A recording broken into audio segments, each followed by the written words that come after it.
who is exiled, his teacher is exiled with him. He said that this means that when the disciple is in exile, meaning suffers a descent, in his eyes his teacher is also in descent. That is what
אוהב ימים לראותו, מי האיש החפץ חיים.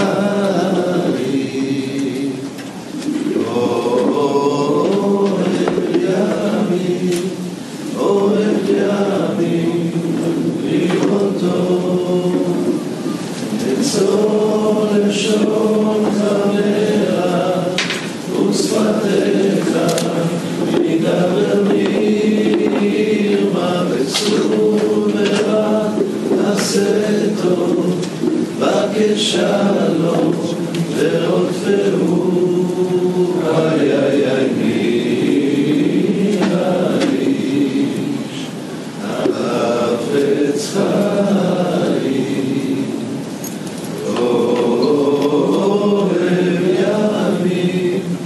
אוהב ימים לראותו.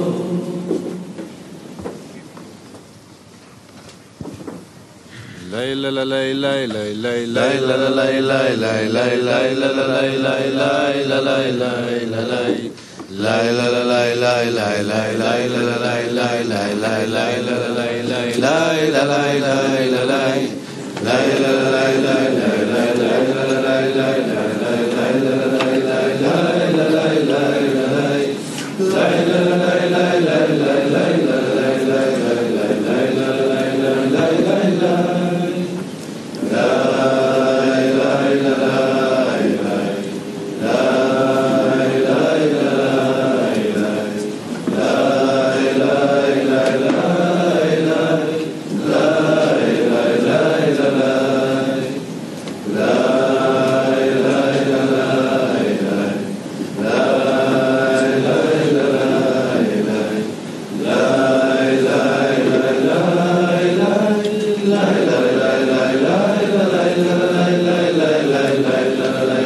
לא הירא ליבי, לא הירא ליבי, לא הירא ליבי, אם תחנה עלי מחנה. לא הירא ליבי, לא הירא ליבי, לא הירא ליבי, אם תקום עלי מלחמה, אוי מלחמה, אם תקום עלי מלחמה, אוי מלחמה, בזאת אני בוטח, בזאת אני בוטח, בזאת אני בוטח, בזאת אני בוטח, בזאת אני בוטח, בזאת אני בוטח. Good morning, everyone. The tens on duty today are Kiryat Gat, New York, 10 number 1, Peru and Ecuador, Turkey, and 10 number 4 from Petach Tikva. Baal Salam. From Shamati, Article 1, there is none else besides him. A man must always try to cleave to the Creator, namely, that all his thoughts will be about him. That is to say, that even if he is in the worst state, from which there cannot be a greater decline, he should not leave his domain, namely, that there is another authority which prevents him from entering holiness and which can bring benefit or harm. That is, he must not think that there is the force of the Sitra Achra, the other side, which does not allow a person to do good deeds and follow God's ways. Rather, all is done by the Creator. A question for an active workshop. How do we determine that there is none else besides Him in each and every state from now on? How do we determine that there is none else besides Him in each and every state from now on?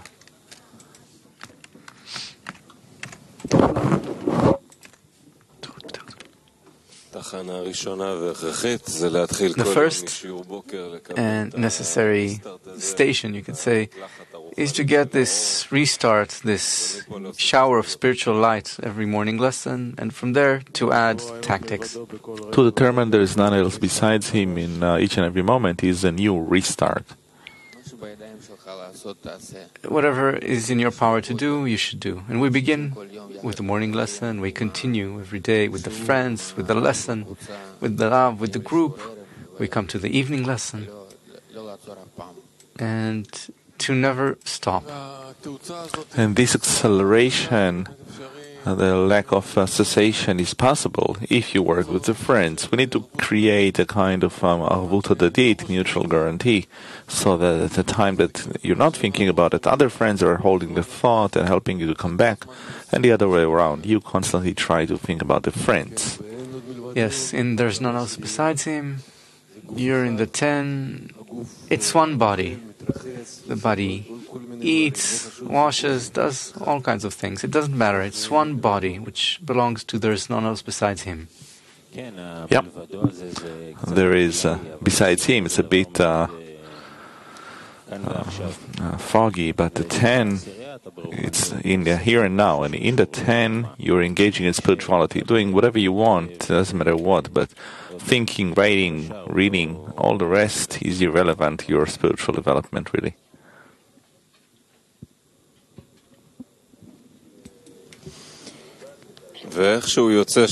Somehow, it turns out that there's always at least one person in the 10 who has the end of the rope held in his hands, and he can internally and externally awaken and pray for the rest of the 10. Yeah, so what turns out is that you only have to search for the friends all the time and give them the strength and get strength from them. To ascribe everything to there is none else besides Him, good and benevolent at every moment, and to seek a connection with Him through the society and the love and the books. I suppose that dissemination is also something in this equation, because the moment that you pass on, that there is a need for you to pass on the light, then there is a justification for you to be in there is none else besides Him. Otherwise, if there's no reason for you to pass the light, there's no reason for you to be in there is none else besides Him. Especially now,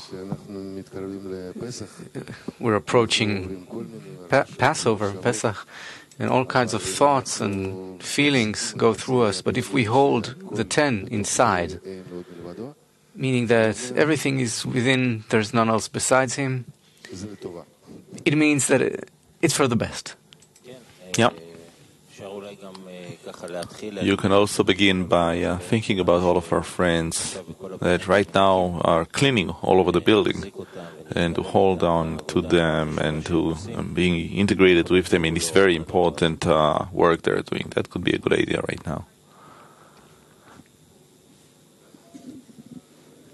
This whole discussion makes you understand that if you're given this awakening, what responsibility you have now to just burn yourself up in this inner work. It's like passing the stick in the relay race, the baton. So you just have to awaken the friends, make sure it goes to them. Yes, so every moment we have to re-examine and put anchors on how do we reach there is none else besides Him. And it is only through the friends, through the books, through the study. And according to what's happening recently, the Creator really wants us. He pushes us, pressures us from all directions. The preparations for Passover are underway, and want to come out, to ascribe everything to Him, and in this inner work to think and care for all the friends. Yes, and if I succeed in caring throughout the day that the friends will remain in, there is none else besides him, then the Creator plays in such a way that seemingly without an intention you manage to do it by yourself. If your focus is outside of yourself, then you manage to be in it. Yes, if the focus is outside of you, on the 10, meaning at the center there's none else besides him. So it doesn't matter where on the wheel it is. We know that there's on a wheel always a rotating wheel, always a point that looks as if it's going in the direction of the way the wheel is rolling. Or sometimes it spins backwards, but you're always driving forward.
Hello friends, we remind you that we do not use cell phones during the lesson except for people on duty who received a personal approval.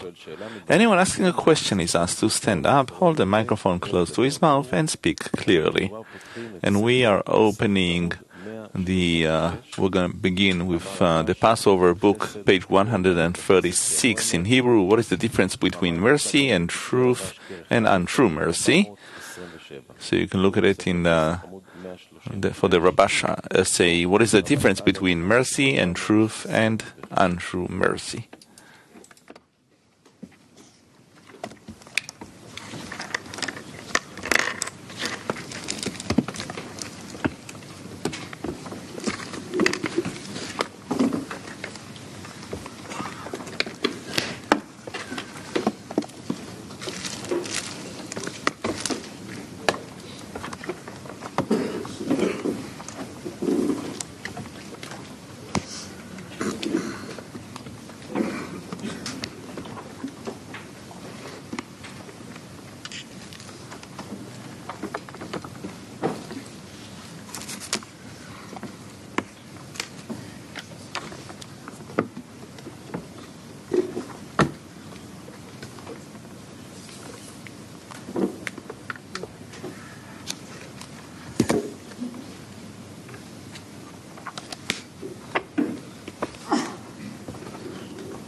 We're reading the article, The Difference Between Mercy and Truth and Untrue Mercy.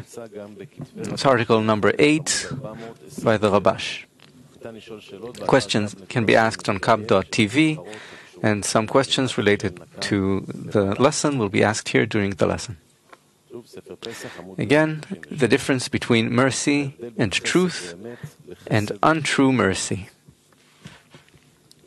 It is written, Yaakov called his son Yosef, and deal with me chesed, mercy and truth. The interpreters ask, why did he call specifically Joseph and said to him, deal with me mercy and truth? Rashi interpreted that mercy and truth, mercy that one does with the dead is true mercy, for he does not expect a reward in return. Rashi interprets the verse, I give you one portion more than your brothers, since you trouble yourself with my burial. Rashi's words contradict what is written here.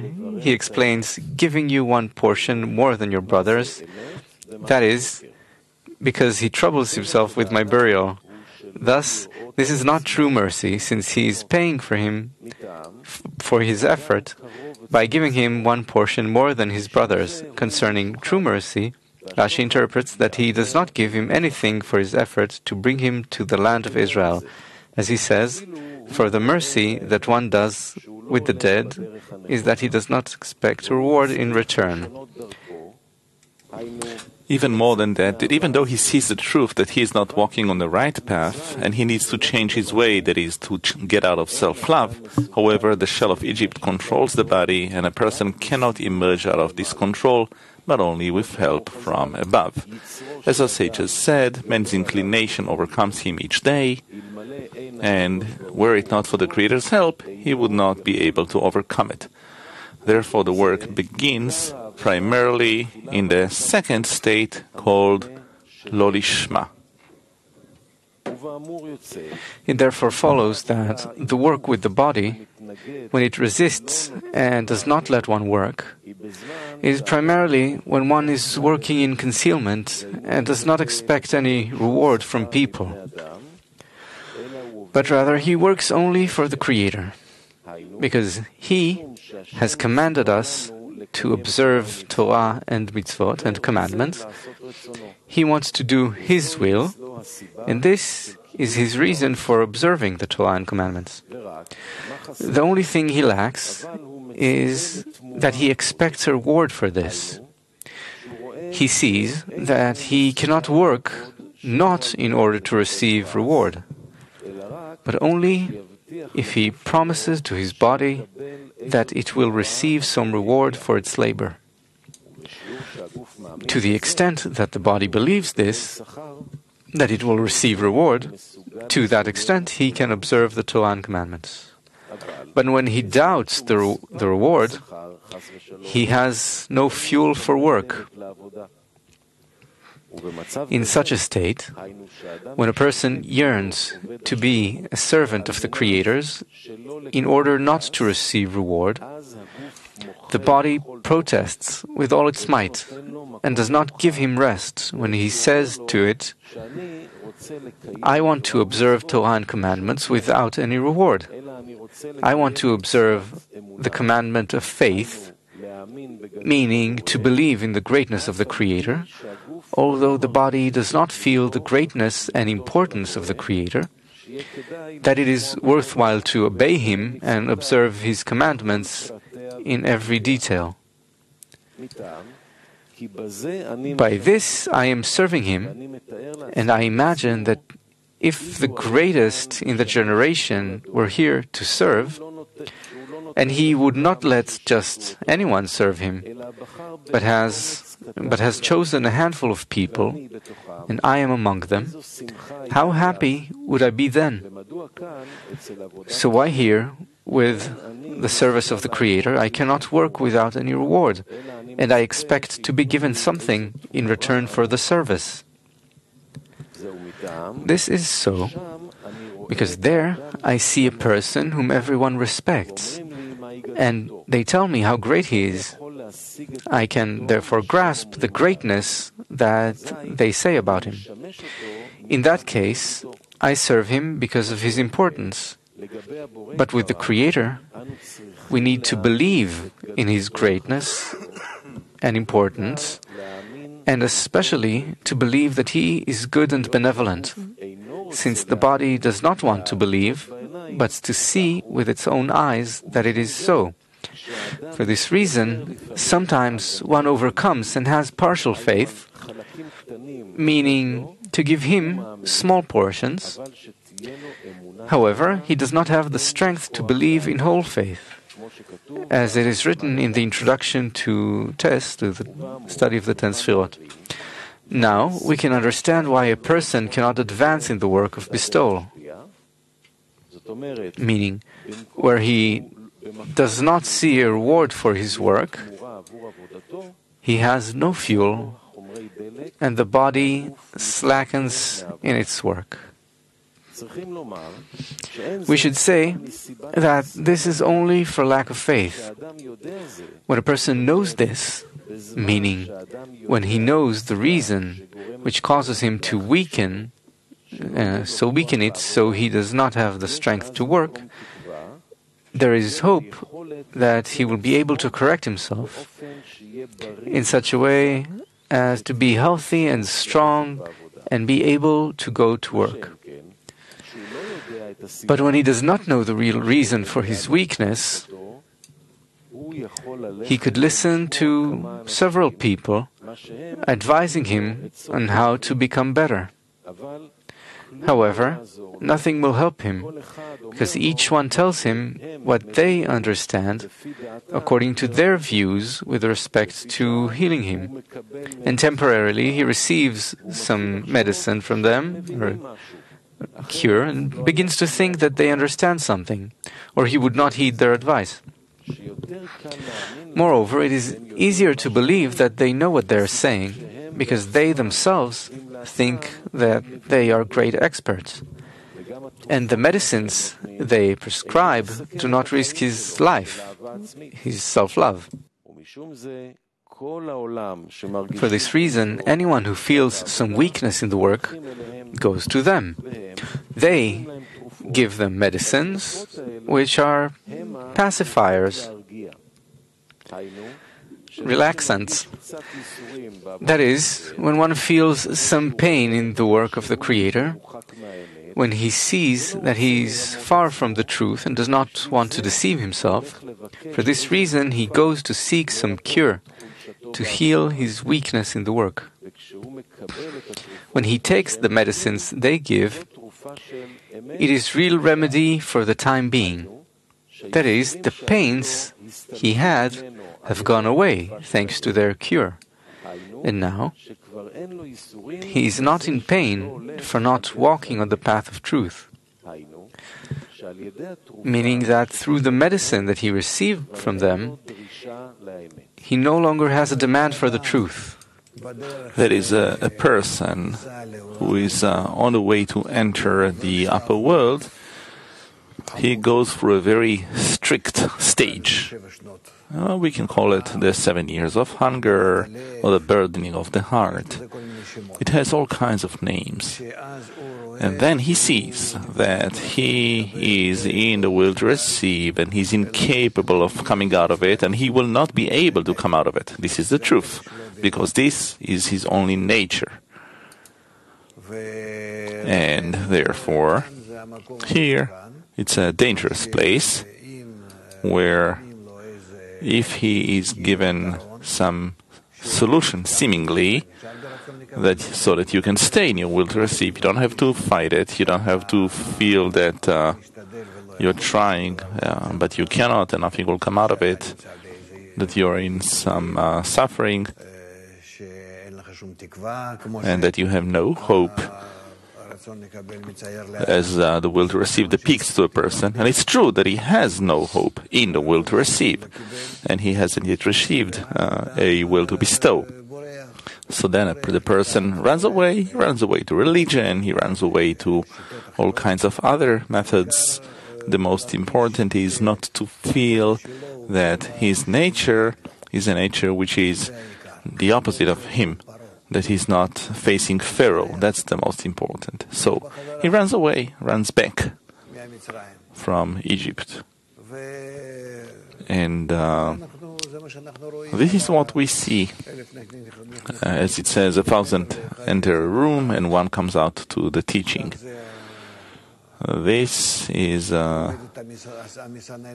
this filter, this sieve works of Egypt. And only the mighty ones, as he writes there, whose patience or endurance served them, they reach the peak of the mountain. And therefore we should also see this time that we're in. It is a long time, a bitter time called exile. And it demands connection and persistence and mutual support. Otherwise, a person does not hold on. And the nearest opening or way out is something closer to religion. Not to go above reason, but within reason. And to continue this way. So, we therefore have to build, as he says, we need to build an environment and such an atmosphere of support, mutuality, our root, so that each will help his friend. And this is how we build the kli for the future redemption. Continuing, it follows that. It follows that the medicines that he received from them are relaxants, meaning so as to not feel the pain, pain relief. This is similar to a person with a headache who takes painkillers. The pills do not cure him. They only calm his pain. It is likewise with our matter. All the counsels he receives from the advisors that belong to the general public cannot be counsels to perform acts of bestowal. They are merely painkillers, but do not heal the actual illness, which is the main reason for his weakness. But when he has learned the cause of the illness, meaning that the reason is only that he lacks faith to believe in the greatness and importance of the Creator, the Zohar calls this Shekhinah, or divinity, in the dust. And our work is to raise the Shekhinah from the dust.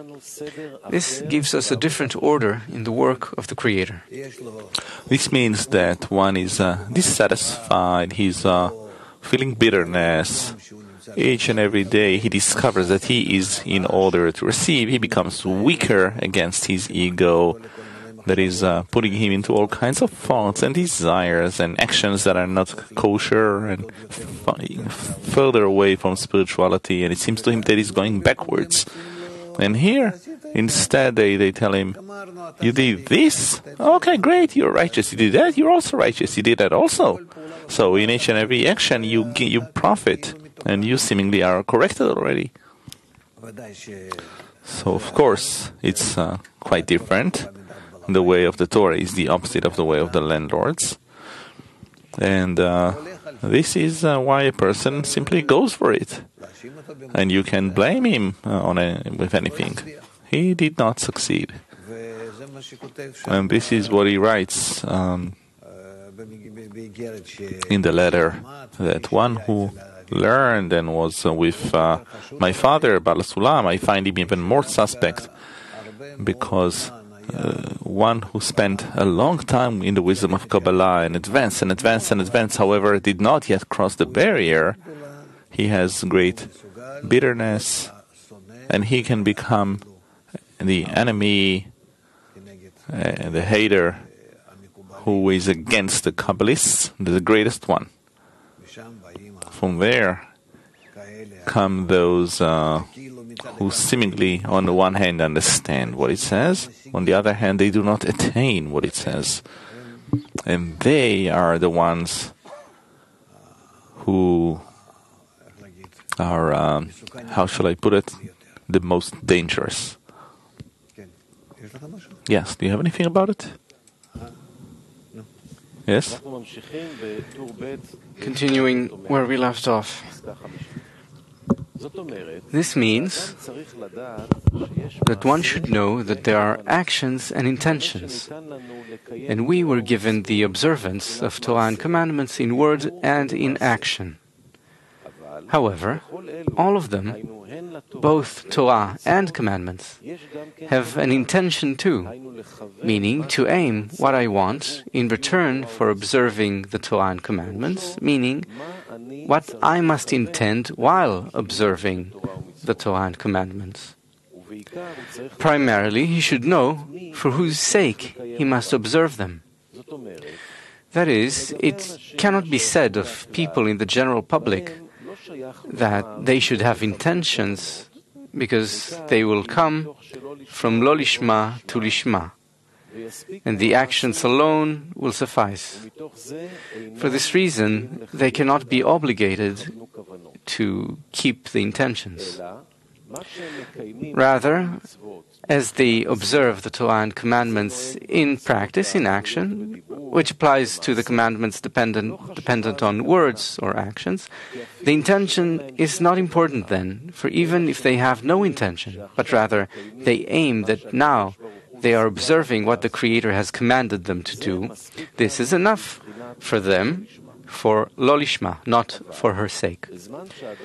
But when a person wants to achieve lishma, for her sake, meaning that he wants to observe the Torah and commandments not in order to be rewarded, but rather he wants to bring contentment to the Creator, to achieve this, there is the matter of intention.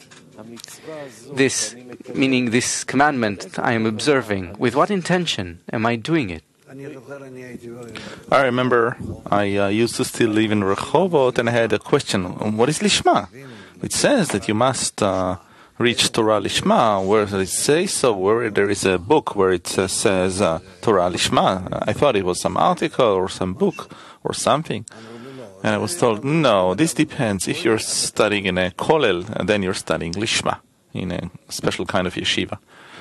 I was thinking, so then I should just throw everything away and go study there, because it says you need to reach Torah Lishma.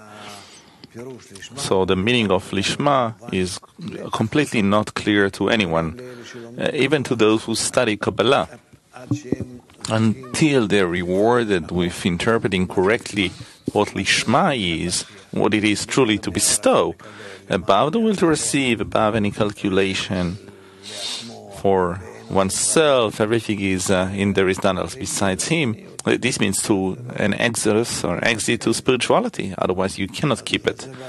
So this is a big problem, that the public do not know, do not understand, or they are being taught that Lishma, well, what you're doing right now is Lishma. Everything that you keep, as it says in Shulchan Aruch, the table, it's Lishma. Yes. It is known that it is impossible to work without reward. Thus, how can it be said to a person that it is worthwhile to work not in order to receive a reward? After all, he needs a reward.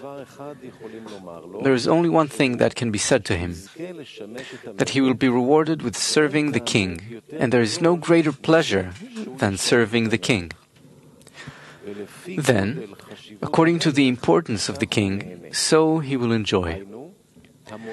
The measurement of the pleasure from serving the king depends on the importance of the king, to the extent to which he appreciates him. But since the Shekhinah is in exile and in the dust, it is said in the Zohar that one should aim to raise Shekhinah from the dust. Dust means lowliness, which a person tramples with his feet, with his heels, rather. This means that in everything a person does in observing Torah and commandments, he should intend that by this he will be rewarded with raising the Shekhinah from the dust. It means that he wants reward for his labor in Torah and commandments, to feel that he is serving a great king. Meaning that during the labor he feels that for spirituality, when he wants to work in order to bestow, at that time he tastes the taste of dust in his work. This is so because there is a great concealment on spirituality, such that we neither see nor feel the importance of the matter. From this, all the obstacles come to him. But if the Creator were to remove the concealment from him, and he would feel the importance of the king, this would be his entire reward, which he wishes for himself in life. That is so because he wants to serve the king, as it is written, as we say in the prayer, and came to Zion, blessed is he, our God, who has created us for his glory. A person wants to be able to thank the Creator for creating him for his glory, meaning to serve the Creator. This means that a person will agree with all his organs and that his mouth and heart will be the same, in that he gives thanks to the Creator for creating man in his glory and for not creating man for man's own benefit, but that his will and yearning will be only to bestow contentment upon the Creator. And a person should have this intention in everything he does. Thanks to this deed that he is doing, the Creator will give him the intention that all of his actions will be only in order to bestow, and that he will cancel his desire for self-love, since he sees that he cannot exit its control, and he is in exile among the nations of the world in his body. It is known that the Zohar says that every person is a small world. It was also said that there are 17 nations in the world, as well as the people of Israel. Also, within person, there are 17 nations, as well as Israel. And the Israel in him is in exile under the rule of the 70 nations within him. This is as our sages said, he who comes to purify is aided. We should interpret the word comes. We can say that comes is the act that he is doing. He wants to do it lishma, but he cannot, because he is in exile under the rule of the nations of the world. He is aided from above means that the Creator redeems him from the exile among the nations who governed him. It turns out that when a person performs an act, and he wants the act to be lishma, and not because of self-love, meaning to receive some reward for the act, namely a reward in this world or in the next world, primarily, he wants something for his action. However, he wants the Creator to give him complete satisfaction from the act he does, and to feel that he is the happiest person in the world now, in that he is serving the king. But if he receives anything else besides the service that he does, that will blemish the service for the king. Meaning just a sign.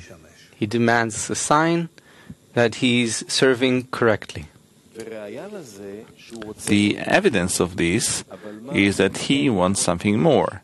But what can he demand is why he has no inspiration and a true sensation when he is speaking to the king.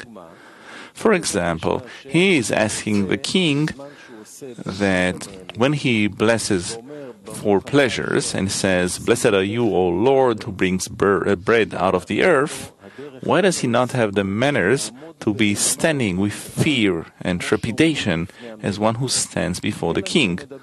Rather, he speaks to the Creator and has no emotion, no feeling with whom he is speaking.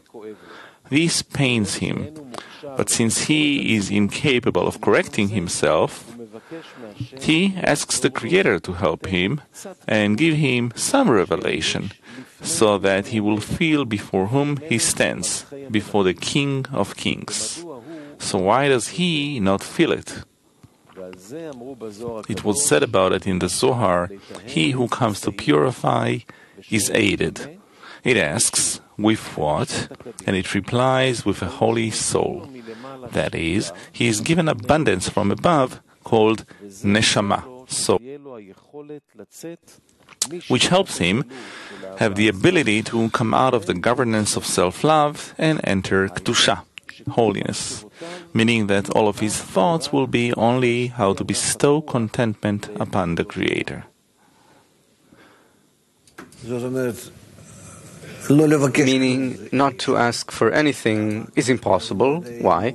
Because then he can't tell if he's doing something or not. He needs to know if he's acting correctly. So the minimal demand is simply to know whether or not I'm acting correctly, without anything in addition.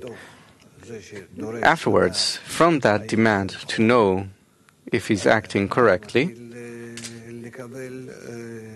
he begins to receive the understanding that to bestow contentment, he can only do by enjoying bestowing contentment, by his own measure of enjoyment. So thus he has to begin to engage in bestowal, to bestow in order to bestow and to receive in order to bestow. But this is a result, an outcome of demanding to know how to act correctly, meaning always restriction, tzimtzum, masach, reflected light, meaning that he has only one demand. That demand to know if he's acting correctly is before everything else. Continuing to read, through the soul he obtains, the concealment and restriction are removed, and he feels the greatness of the Creator.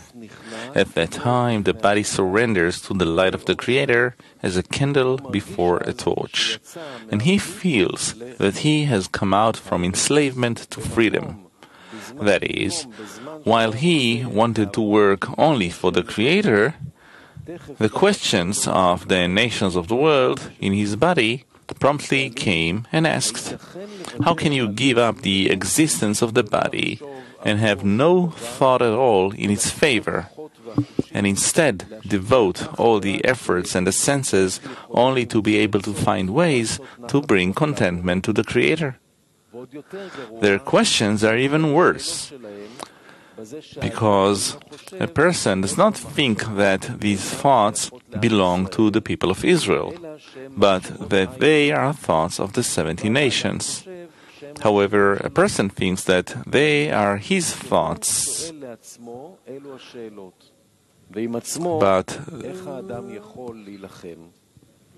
and that he is asking himself these questions. And how can a person fight against himself?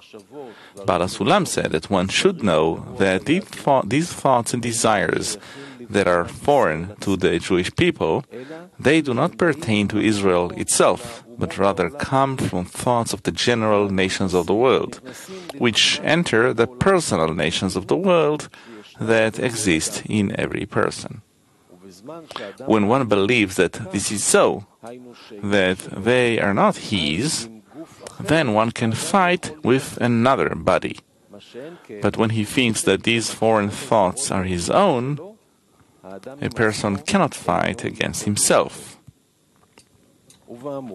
Thus, there is no other way but to ask the Creator to help one come out of this bitter exile, and it's only with His help. As was said in the Zohar, that the help that comes from above is that He is given a soul. Through the soul, which shows the revelation of His greatness, only then does the body surrender. By this, we can interpret what it says about the exodus from Egypt. In the Haggadah, and in all the gods of Egypt I will do judgments. I am the Lord, I am He, and not a messenger. I am the Lord, it is I, and not another. This comes to say that only the Creator can help one out of one's enslavement in the exile of Pharaoh, king of Egypt, who is keeping him from exiting self-love and doing only works that benefit his self-love. And he has no way by which to do anything for the sake of the Creator. At that time comes the Creator's help. Indeed, Baal HaSulam said, when can a person say that he has no counsel to do anything for the benefit of the Creator? This is specifically when on his side he already did anything that he could. That is, he has already tried every advice in the world, that whatever counsels he thought could help him, he tried them. Yet these counsels did not help him.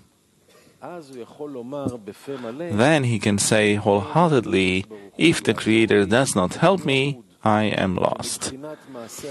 As far as the works of the lower ones, in terms of what they can do, I have done everything and it did not help.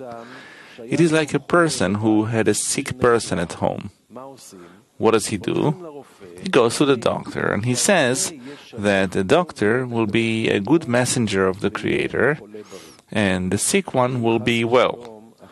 But if that sick person has not yet healed, normally he goes to a professor.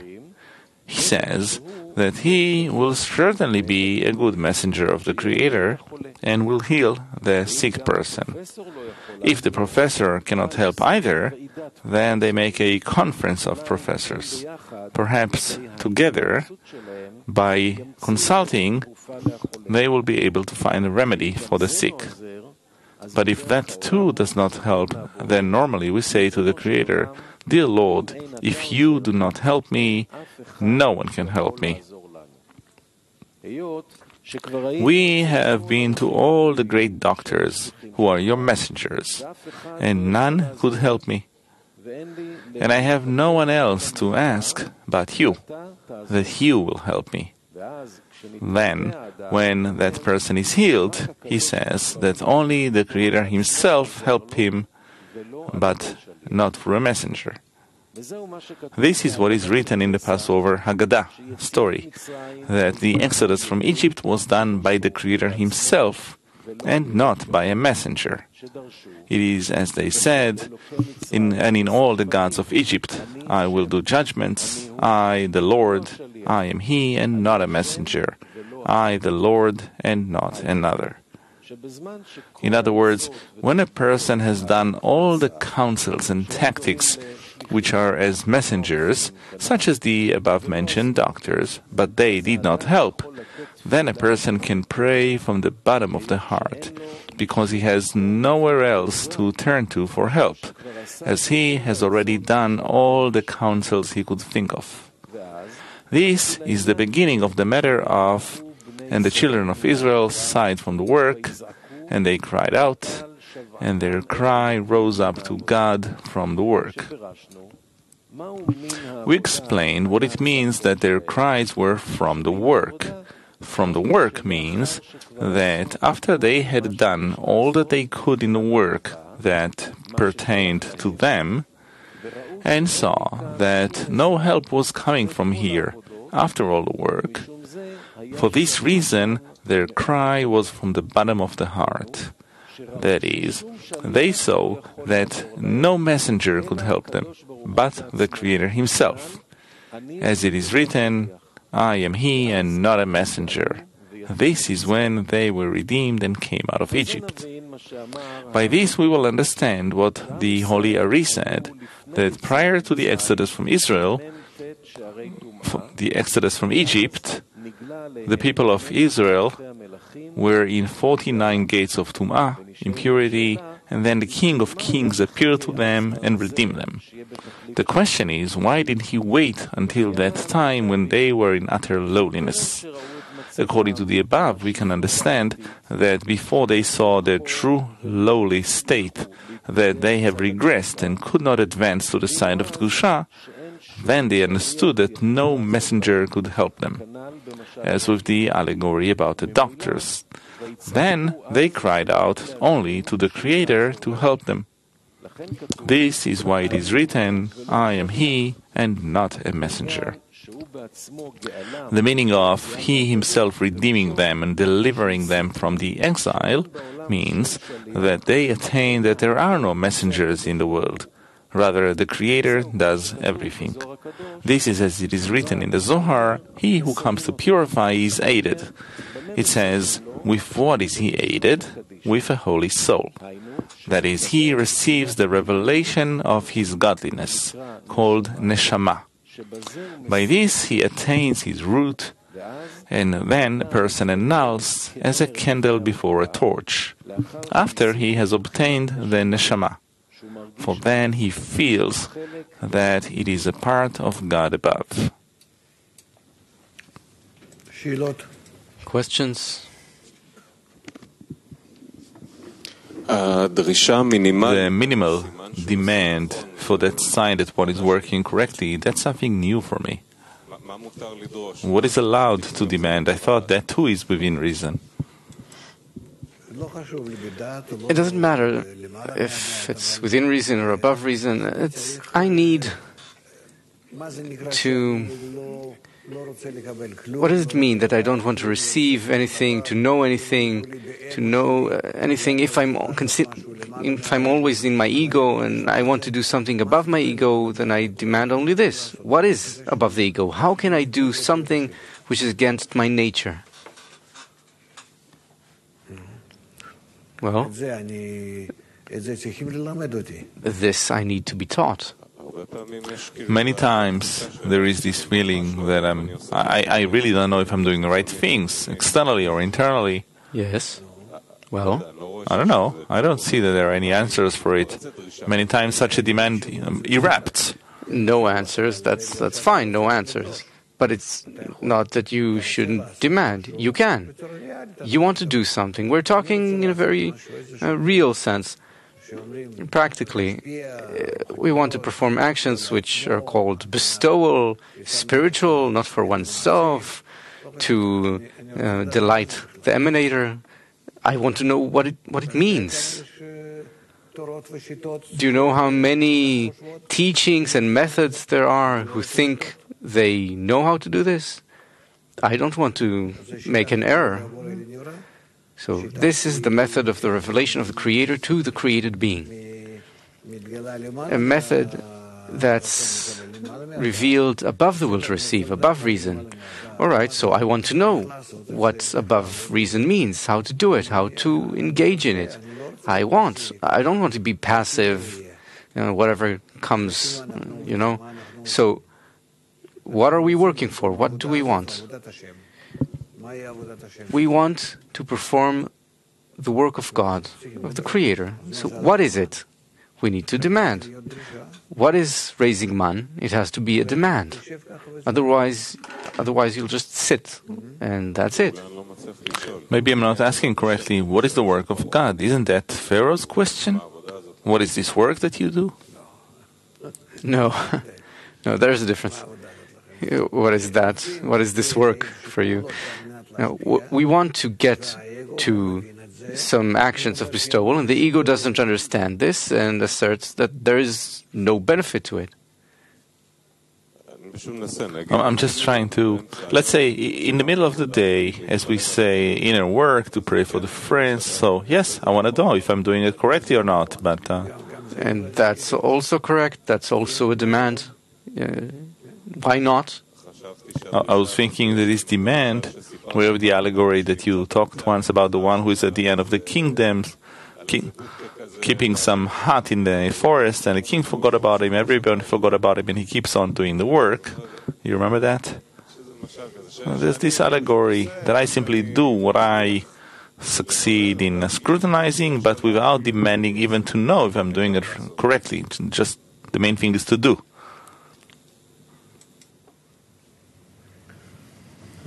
The main thing is to do without knowing if I'm acting correctly? No, I don't think that's the real form, the right way to relate to anything. How could it be? What, I was told to do something and I do it and that's it? That's how the general public thinks. You just tell me what to do and I'll do it. Without intentions, without anything. Intentions are on you.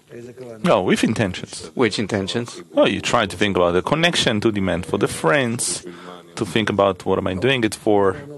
Right, yes. You're demanding then.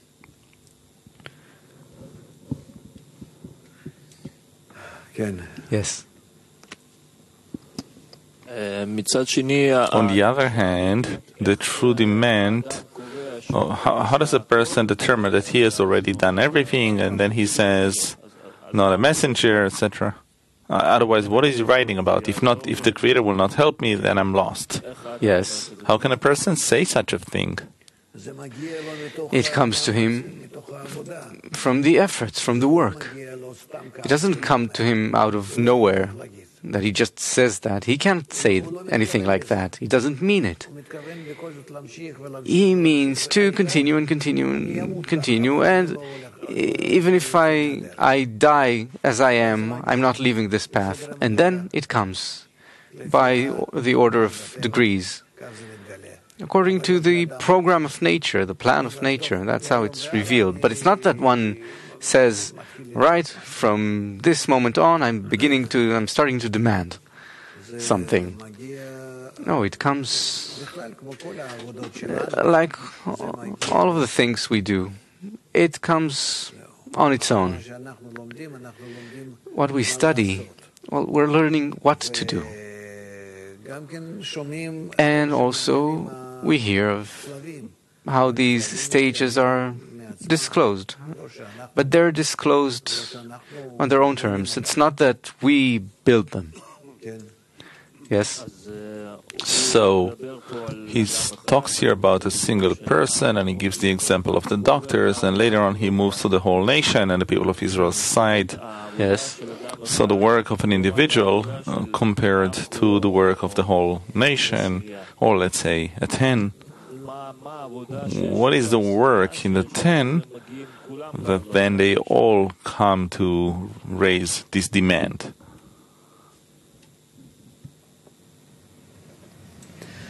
It's difficult to understand what you're talking about. What is the actual work? The work itself is to demand. To demand what? To pray for what the are friends. You demanding? The force of bestowal. What is the force of bestowal? What is it? You're given 10 kilograms of the power of bestowal. What next? What do? You need to do something in order to discover that you don't have the power of bestowal, for example, let's say, and then you demand it. In your work, in your prayer, it comes out automatically. You begin to cry out, to demand, to request. So what work do you do in order to demand the power of bestowal? Connection. There's no other work. How do we enter Egypt? By not wanting to connect, deciding that there's no alternative, and starting to engage in connection. Boker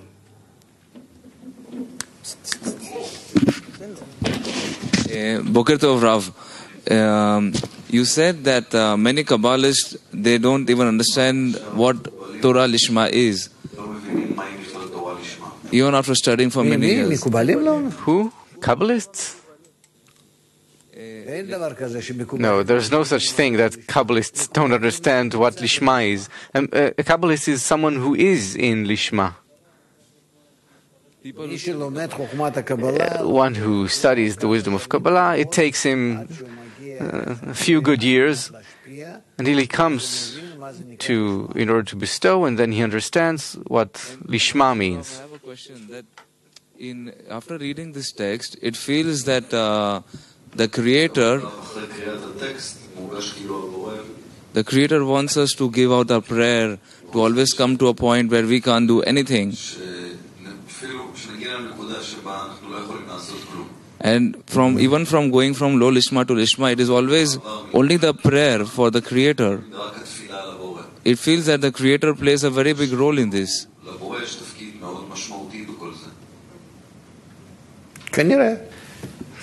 Supposedly. Do you have any other power that acts other than the Creator? No. What he does is simply to give the created being a point of, consciousness, awareness regarding what's happening and what he does. And from that point of consciousness, the created being needs to make an effort. But in truth, the Creator, in past, present, and future, I don't know what times and what degrees, everything is done by the Creator. In that respect, you can relax. But what's upon us to do is to discover His works.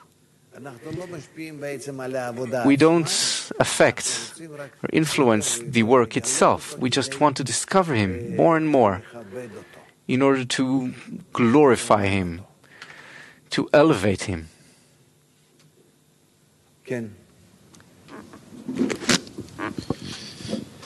You said that a person on the entrance to the upper world goes through a state of the burdening of the heart, and he cannot come out of it, and then a person might run away to other methods.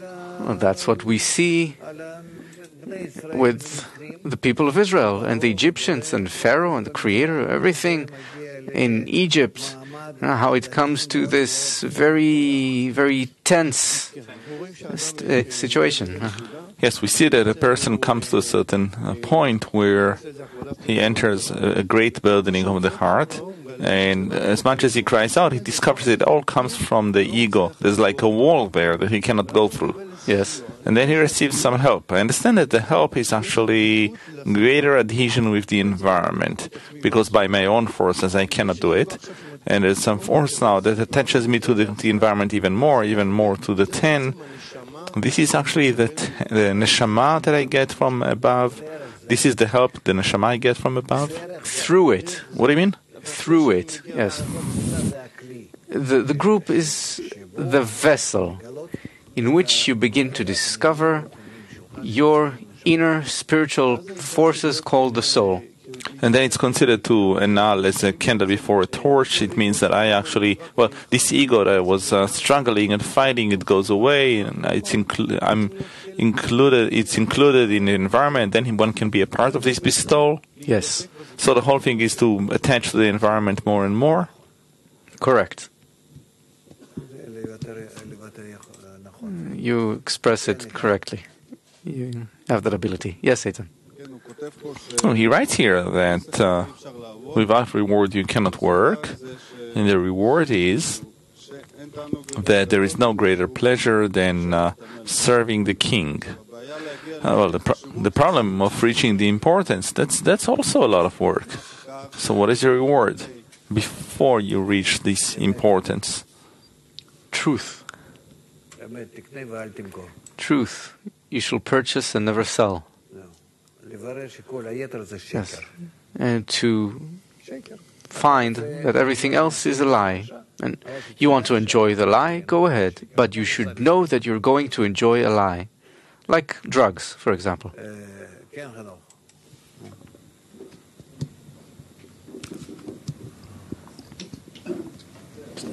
He says, I am not a messenger. Why? First of all, a messenger is something not quite bad. If it's a messenger from the king, it's something great. So that we are in contact with the Creator Himself, with the upper force Himself, without any mediators, let's say. No, first of all, why do I see a messenger? And what in the work in the 10 makes the messenger be the Creator Himself? I don't know. I'm not talking about that.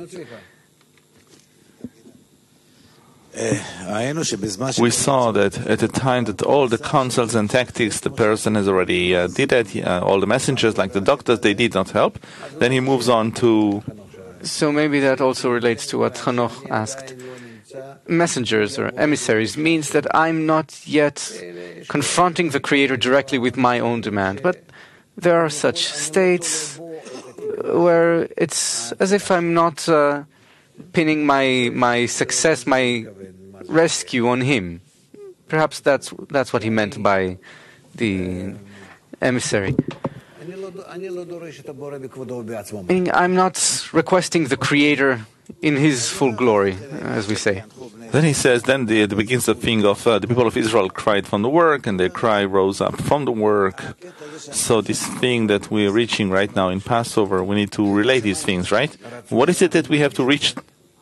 It's preferable that we feel that, yes. Okay, so in order to reach that trial that he's talking about here, we need to reach a certain maturity, ripeness, or readiness. What does it mean? What is this maturity or ripeness for the work? Readiness. So, in all ways, you feel that you're in a situation, well, you're lost. It's a lost cause, both corporeally, because you're still founded upon that, not spirituality. You're still on this side of the Mahsom, and also that you have absolutely no chance of coming out to spirituality, and you wasted away your entire life sitting here many, many years, and later on it'll be written on this chair, on your chair, here sat Tzvika. That will be everything, all that remains of you. And simply egoistically, you're still an egoist. You're still here. On this side of the barrier. And you demand, you don't know what to do. You're helpless. And you see that externally also, we need to see how in the world there will be many external pressures on the people of Israel. Very great pressures. Not so much in terms of war and conflict, but ideologically, it will all go into high gears now. So, how will I make it so that I will have this like a torch under my butt and I will start running in the direction of the exodus from Egypt? Because I don't see we're coming out of Egypt. We're going to reach next year and again enter the exile and again... No, we need to make an effort now, and really a great effort, such that each one determines or depicts for himself that he is in the state of Egypt. He should clarify that state. He should scrutinize it. Why is it called Egypt? What is the sign that will show us that we are beginning to come out of Egypt? What is the sign? Is there such a sign that... Complete helplessness on all sides. So first we have to despair, reach bottom, and then we will feel that we're coming out of Egypt. Is this what you mean? It's a state where it's better for me to die than live. That bad? No, even worse. And then we will understand that we're beginning to come out of Egypt, out of despair. You're in despair. How can you feel that then? Then the emanator is revealed and he helps. He rescues. How do we accelerate that? We're tired of it. How do we come out of there? Tired of it? No, you're just angry now. So what do you suggest? Practically, we're spinning and spinning. What do you suggest? To scrutinize everyone together. It has to be a decision, a resolution, well, a social one, a social kind of resolution for the entire society. From Egypt, we can only come out with a very clear recognition from within the vessel. No one can come out individually. So. Scott from North Carolina is asking, what is the right calculation? What is the examination that our work is for the Creator and not for the body? Through the group. You need to accept the Creator, the group instead of the Creator, and to work with it. There's no other solution. This is what's before you, and on one hand you can't tolerate them, barely, and if you have some good relations with them, these relations will be spoiled. Don't worry, you'll start hating them, and this will be a very clear indication of what's going on between you and the Creator. And the more you feel that you can't be with them together, you keep resisting, you don't want, you go around, you don't come, and you'll feel in that this exactly is how you relate to the Creator. It's really worthwhile. And it's equal also, and from that you'll understand where you are. If you can beg, if you can serve them, if you work for them, it's exactly like working for the Creator. We have these indications. Sometimes we hear from people who are here and went to all kinds of other ways that they're similar. They say, your way is so difficult. Why don't you soften a bit? Why don't you like yourselves the way you are? Why are you always fighting the ego? Love yourself a bit, accept it. There are many psychological methods that teach people, it's like a paracetamol pill, and it's really seductive, tempting. It's seductive, of course. Why did it develop across history? As soon as the wisdom of Kabbalah began, in parallel, all of these methods began developing. And when it came to ruin, then 3 religions started developing. Of course, that's obvious. It's a kind of mitigation. Of course, I perform all kinds of external actions instead of internal actions, and for that I receive as a reward the next world, and this world also. So, these have all kinds of things, all kinds of rewards waiting for them, and those have other rewards, and each one describes it so, depicts it so. And that's the problem.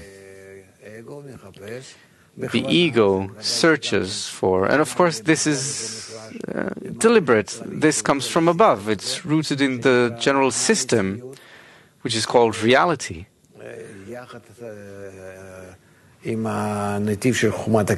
So, alongside the lane of the wisdom of Kabbalah, you have many other systems which ultimately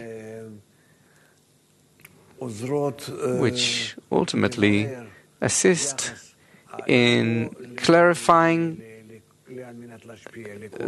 how the ego relates to the power of the Creator in order to bestow. And so they all have their places. And it's forbidden to erase anything from reality, but only to continue in such a way where you scrutinize what pertains to you, and whatever happens with them will happen, and whatever happens with us will happen. And it's up to us only to scrutinize and clarify the upper one's desire. And of course they don't think that way, because there everything is founded on the egoistic foundation. So each one wants to contradict everyone else, to elevate himself, with lies even, if needs be. The only important thing is to rise, to ascend, and that's an indication for where all these religions come from.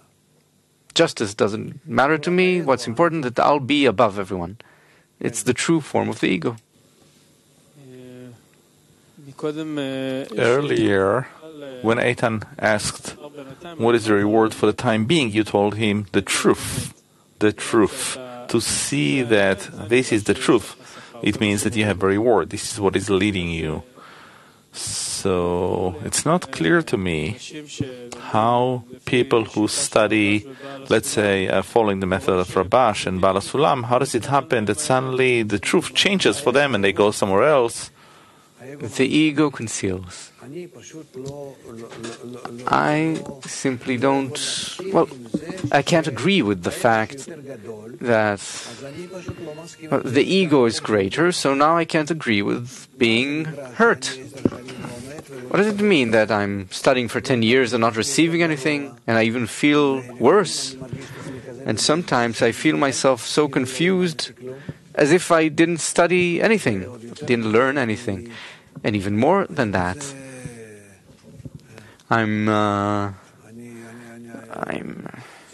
did I tell you about how one morning someone came to the Rabash, the Rabash whispered to me quietly, I was sitting next to him, he whispered, "This man didn't come here for 10 years. And we're continuing the lesson.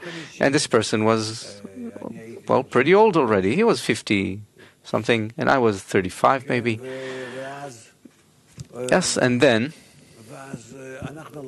we're continuing the lesson. We're studying, and he starts answering the questions one by one and starts asking such questions of the Rabash that Rabash had a difficulty answering. Not that he didn't know the answers, but it's difficult to format it correctly, and we see that happening. And, and he went out again and never came again. I guess 10 years haven't passed, or in the meantime, but the Rabash passed away already, so he never came back. And afterwards, the Rabash asked us, and it's truly like that. He asked, "How did you feel?" A person who hasn't been here for the last 10 years.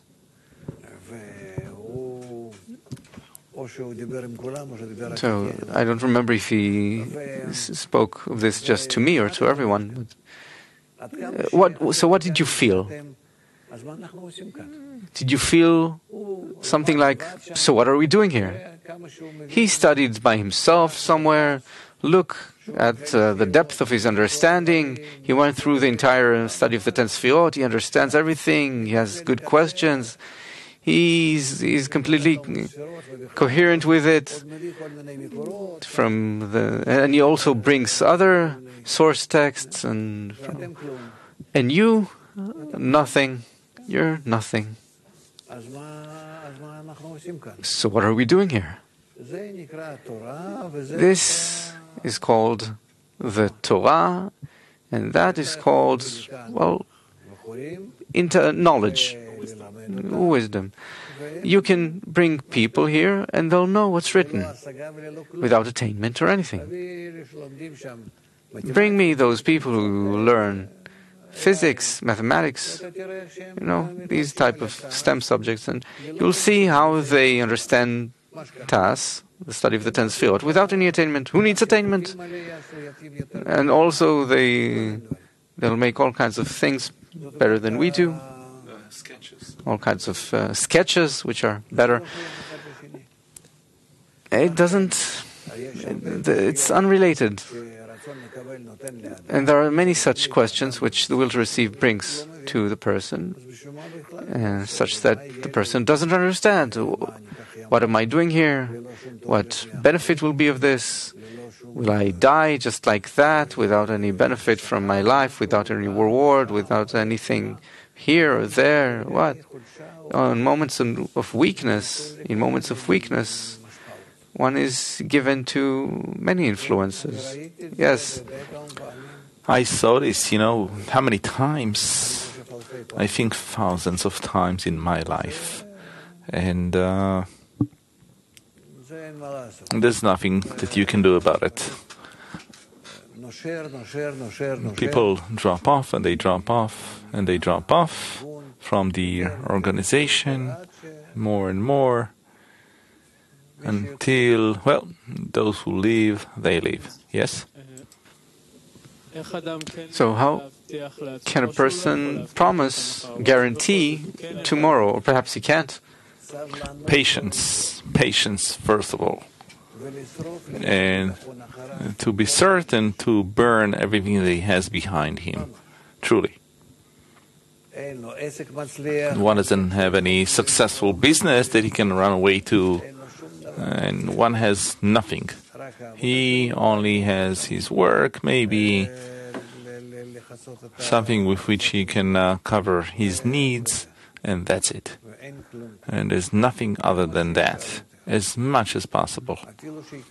Even if one has to put himself into some risk, so long as it will keep him from living. That's it. Make, enemies in all the different places so that you won't be able to run there. And that also keeps you. Well, because it turns out that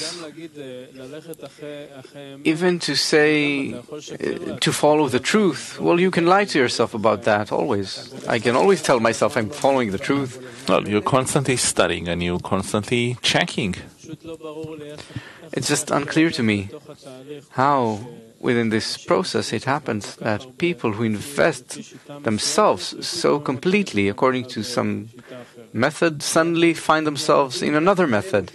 Because they fall under their ego, that there's no choice, so it seems to them. Rather, here, in this way, I will see myself as actually doing something with a realistic reward, etc.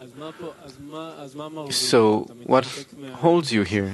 You detach from the reward, or?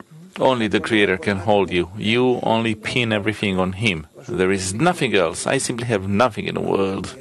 Everything disappears, and it's as though I'm being buried right now in the cemetery. There's nothing.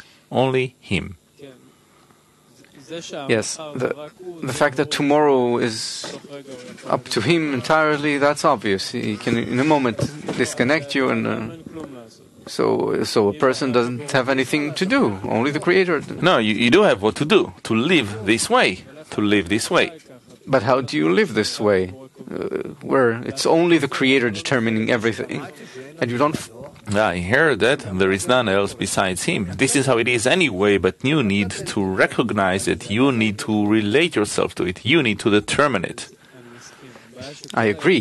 The problem is that all of your inclinations, all of your tendencies want to hold on to something else, not to Him. Yes, that's the war. That's the war. This is why it's called the war of the Lord. So how do you win? It says the Creator is always pushing you to Pharaoh, and He says, let's come together, and you will see how much I will rise through Pharaoh in your eyes. When you are like Moses, in your eyes, I will elevate. There is no other choice, there's no other way.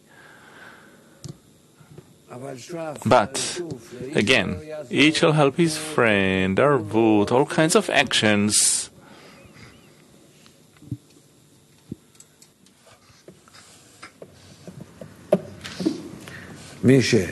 Those who listen a little bit, and also luck. If you're asking, then that's how it is. Luck. We need to also, how should I put it?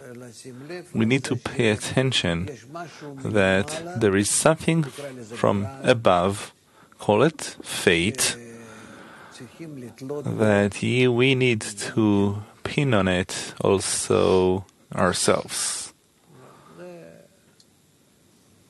It's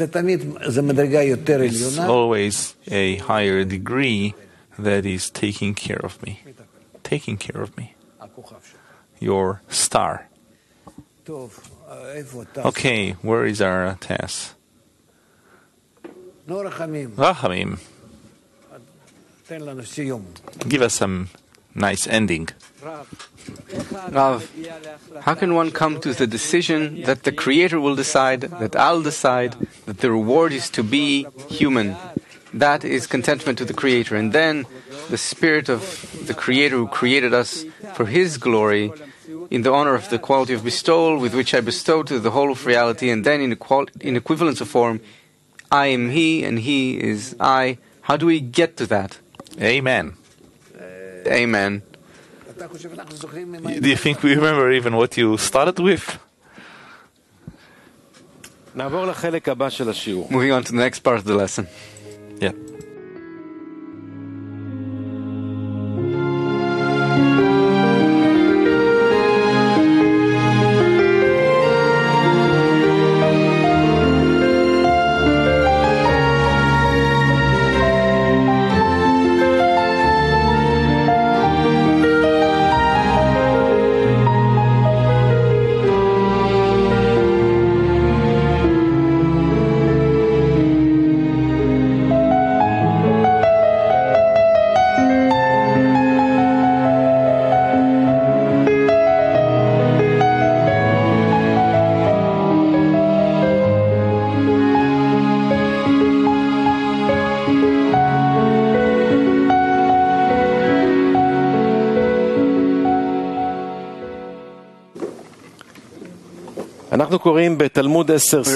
We're reading from the study of the Ten Sfirot, Tes, Volume 1, Part 2, Chapter 2, Istaklut Pnimit, Chapter 9, Item 111.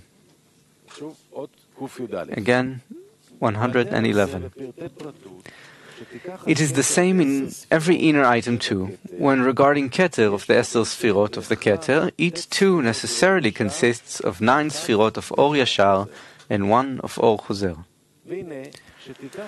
When you take the general Sfira of Keter, made of the general Esser Sfirot, as an example, you find that in and of itself it consists of Esser's inner Sfirot, 10 inner Sfirot.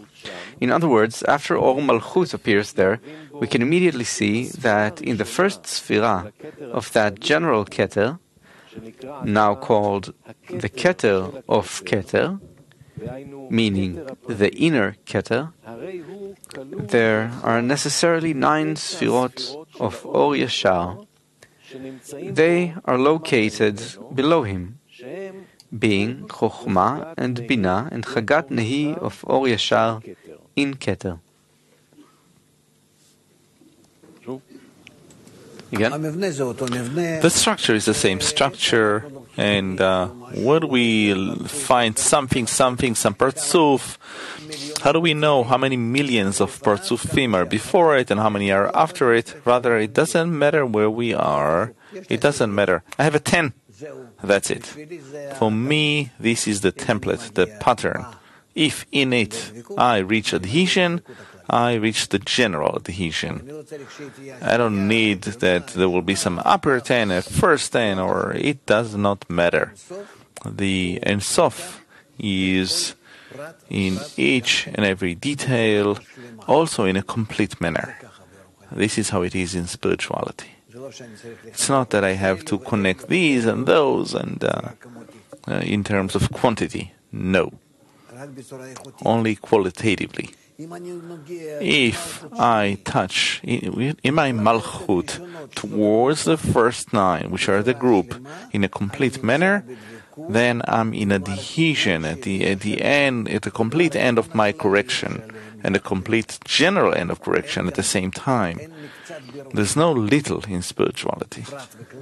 So the particular and the general are equal. We don't understand that. We just remember these formulas, these mantras. But out of that, just realize, I have a 10, I don't need anything more. In it, I finish all of the work of my correction in everything. Next. Item 112. Keter the Keter is its own Bchina, and the 9 lower Sfirot are passing lights, passing Orot. Although it is only the Keter in them that is considered its own Bchina, the other 9 Sfirot are but passing Orot there. In other words, they are lower Orot that have acquired their place there in passing from Ein Sof through Keter to the lower Sfirot. Still, since they are in Keter, the highest Sfira, namely their inner Keter, must in and of itself contain the 9 inner Sfirot below it too. because these 9 Sfirot are below it. They must have passed through it.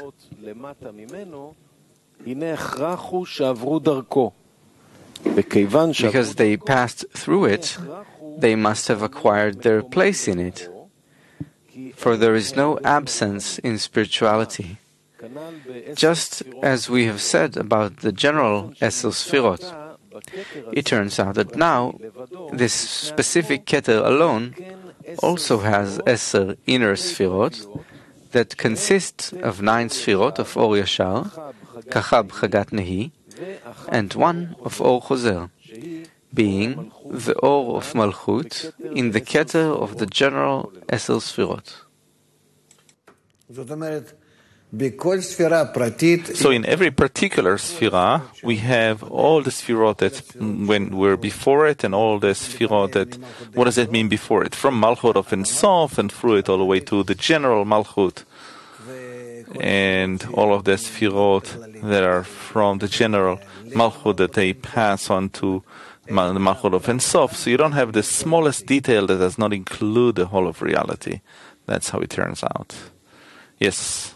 113. Chochmah in Keter 2 necessarily consists of 8 Sfirot of direct light and 2 of reflected light. Likewise, when you examine the particular Sfira of Chochmah from the 10 particular Sfirot of the general Keter, called Chochmah de Keter, by necessity, it has 10 inner Sfirot, by the same manner we mentioned in the inner Keter. That is because all the 8 Sfirot of the general Keter of Or Yashar below her must have passed through that inner Chochmah from above downward. Having passed through her, they've necessarily acquired their place in her, in addition to the 2 Sfirot of Or Choser, meaning from the light of the inner Malchut, which also passed through that inner Chochmah from below upward. These parts are her own part of the Or Choser and the part of the Or Choser that relates to the inner Keter. Thus, there are 10 inner Sfirot in the inner Chochmah, in the inner 10 Sfirot, 10 Sfirot of the general Keter as well. It is the same in the general Chochmah of the general 10 Sfirot. 114. Bina in Keter also has 7 Sfirot of Or Yashar and 3 Sfirot of Or Choser. Also, when discerning the particular Bina in the 10 particular Sfirot of the general Keter, in the third Sphira, yes, called Bina de Keter, you will also find that it necessarily contains 10 particular inner Sfirot, as we have seen in the inner Chochmah.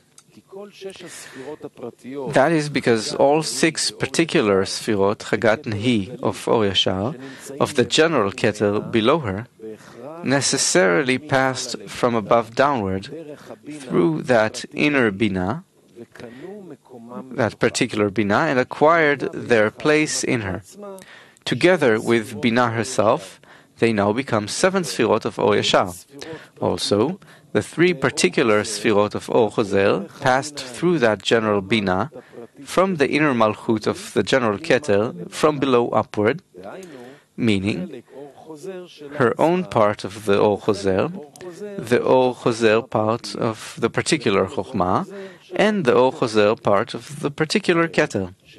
It follows that there are 10 particular Sfirot in the inner Bina in the 10 Sfirot of the general Keter, as it is written with regards to the general Bina in the general 10 Sfirot. how can it be that in Bina of Keter you have 7 of Or Yashar and 3 of Or Choser? It all belongs to the Keter. And Keter is entirely the source of all of the lights. So what does it mean, Bina of Keter? Where does she have this Or, this reflected light from? They should all be coming through the Keter, so it includes or consists of a particular Sfirot. Okay, but they all should be passing through the general Keter. From where is there this division in the general Keter into 10 Sfirot, where all of these 10 Sfirot, in each one of them, are also subdivided into Or Yashar and Or Choser, direct light and reflected light. So it doesn't happen in the same Partzuf. It happens in the Partzuf of Bina in Keter, let's say. It builds her own Partzuf, and in her particular Partzuf of Bina of Keter, there is this division to 7 of direct light and 3 of reflected light. Who wanted to... yes? It's unclear to me what is particular and what is general and how they interact. General is the 10 general Sfirot. What is it general? 10 Sfirot, take some 10 Sfirot. Everything is 10 Sfirot. 10 Sfirot is the form of everything. Oh, forget everything. Take 10 Sfirot. You don't know what everything is.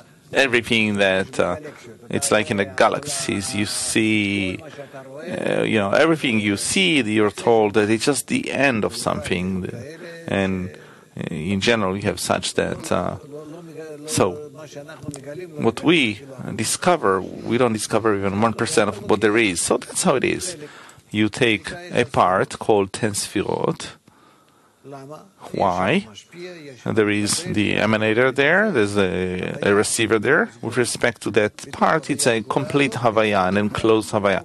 Within this enclosed Havaya, you have all the rules that he's talking about. In each Sfira, you have a part that is from Or Yashar, a part from Or Choser. All in all, you have 10 Sfirot in each Sfira. And that's what he wants to tell you. Now, why? Who divides them? Right? If you're talking about those 10 Sfirot, then it's clear that they are divided between Malchut and Keter. But if we're talking about a particular Sfira, let's say in the Keter, as now he is talking about Bina, who divides Bina this way?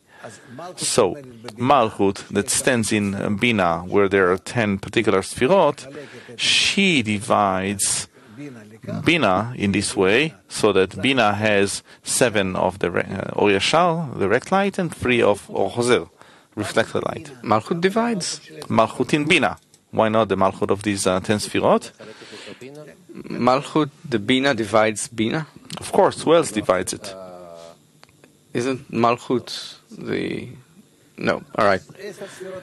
The 10 particular Sfirot of Bina, this is how they divide Bina. Well, it will fall into place. There's nothing to it. These are rather superficial things. Next. 115. Chesed in Keter also has 6 Sfirot of Or Yashar and 4 of Or Choser, and so on, by the same manner. By the exact same manner, you will find 10 inner Sfirot in the inner Chesed, in the 10 inner Sfirot in the general Keter. These are 6 of Or Yashar, Chagat Nehi from above downward, and 4 of Or Choser from Chesed upwards to Keter. By the exact same manner, you will find 10 inner Sfirot in Gvura, and so on, through to the inner Malchut in those 10 Sfirot called Malchut de Keter. If you have any questions, please go ahead. Tzvika, yes. He repeats this several times and I don't understand it. He says, because they passed through her, then necessarily they've acquired their place in her. Of course. So what did they acquire in her? what quality? What is it? You went by next to a perfume shop. I don't want to say next to something else, but let's say to a perfume shop. So you caught the scent of it, right? This is considered that it went through it or passed through it. But for us, how can it be that something passes through the Partzuf? In it builds a way through the Partzuf. It builds the Sfirot that reveal it, that absorb it and pass it on. So there's no such thing that, well, there is a conduit, a passageway, let's say. There are all kinds of interconnections in a certain phenomenon that passes through a structure, through a Partzuf. But it always, there's an impression that is left always. So does it clothe? It remains there Always, forever. Okay, and here comes this part where he says there's no descent in spirituality. A decline? No, there's no absence in spirituality. No, yes, it remains. Yes. It remains. Every phenomenon that passes through a Partzuf builds in this Partzuf an additional Partzuf. This is how it is. This is how the Partzufim multiply until they reach the general correction through hitkalilut, incorporation or integration. This formula here, where each time a certain number of Sfirot Dor Yashar come, and anything below that is the reflected light, meaning 6 and 4 in this case we've read about here. Yes. So I thought, from what we've learned, that Or Yashar is 10, and it reflects 10, and then it makes a calculation regarding the inner light and the surrounding light of this complementation. Right.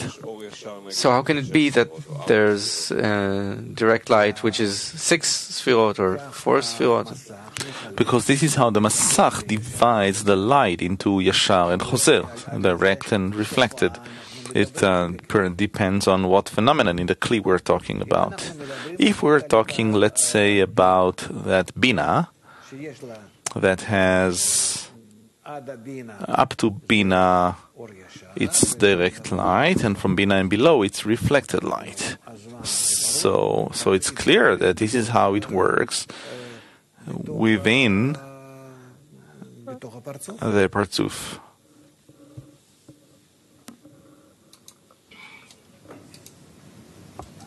For example, in 114, there's Bina in the Keter, there are 7 Sfirot of Or Yashar, but it's what she received from Malchut. Right, this is what she passes. Bina, passes it on to the Partzuf. Okay. Got it. Before that, she has no existence, no reality. Yes? קארל מפלורידה שואל, מדוע המלכות נחשבת ספירה? Carl from Florida is asking, why is Malchut considered a Sfira if the light doesn't go into it yet? Indeed, it's a question. However, here it means that Malchut is in each and every Sfira, and without Malchut, no Sfira will exist. And therefore, the inclusive of Malchut in each and every Sfira is called the general Malchut.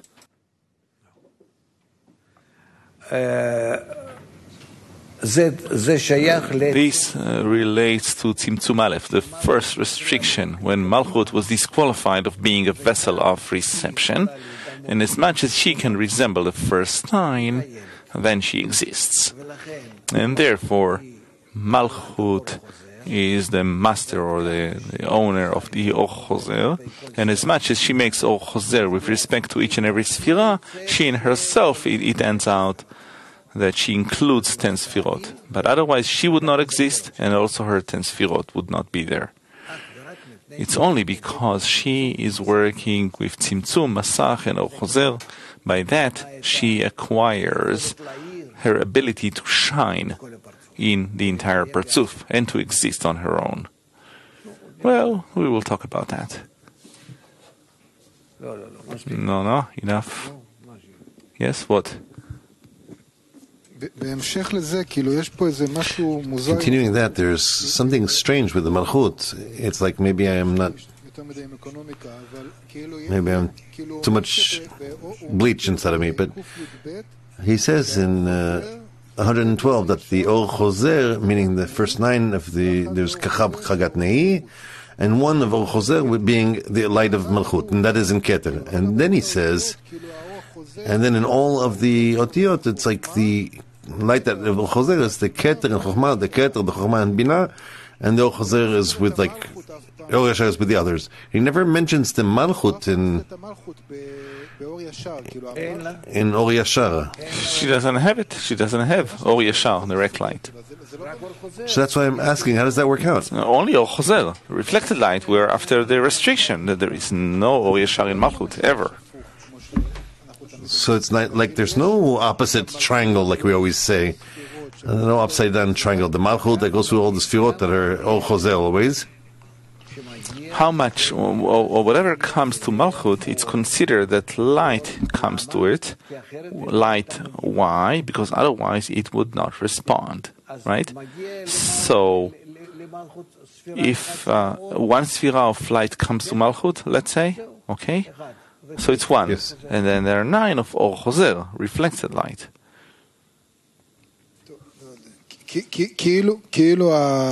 Okay, I don't know. It's as if the Or Choser is Keter, Keter Chokhmah, Keter Chokhmah Binah.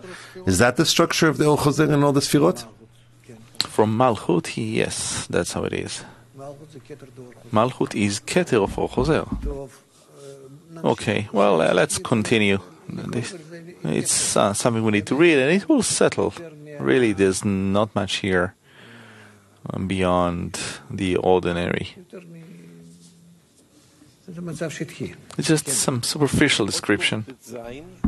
Yes. 116. We are on 113. Necessary. There isn't from the Or Choser that rises from the general Malchut in Nefesh alone. Meaning the last part of Or Choser, which is the least of the Or Choser.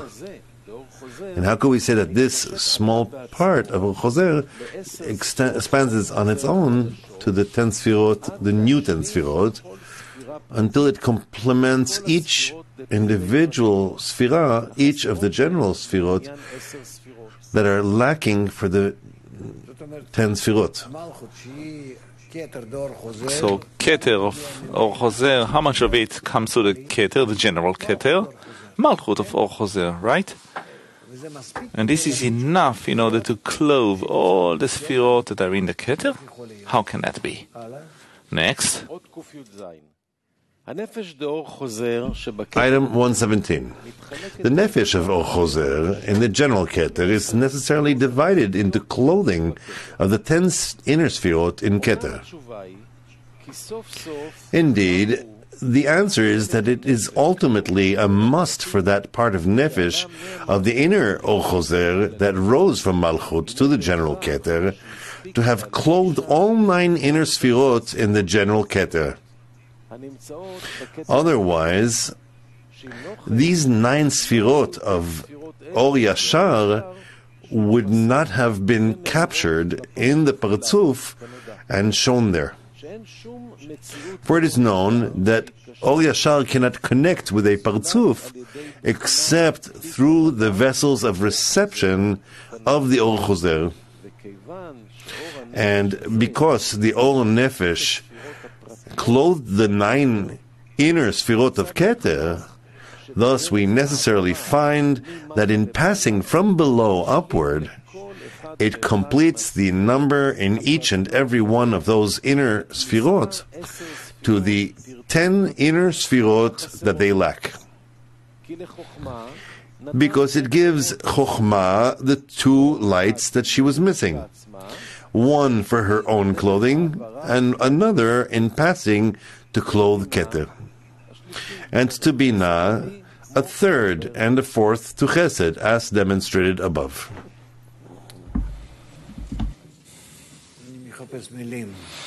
I'm looking for the right words.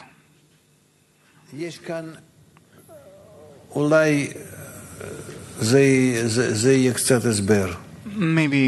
this is a kind of an explanation.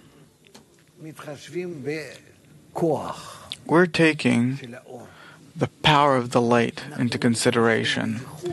We're not taking into consideration its quality. What is this little light of Or Chozer that reaches the Keter?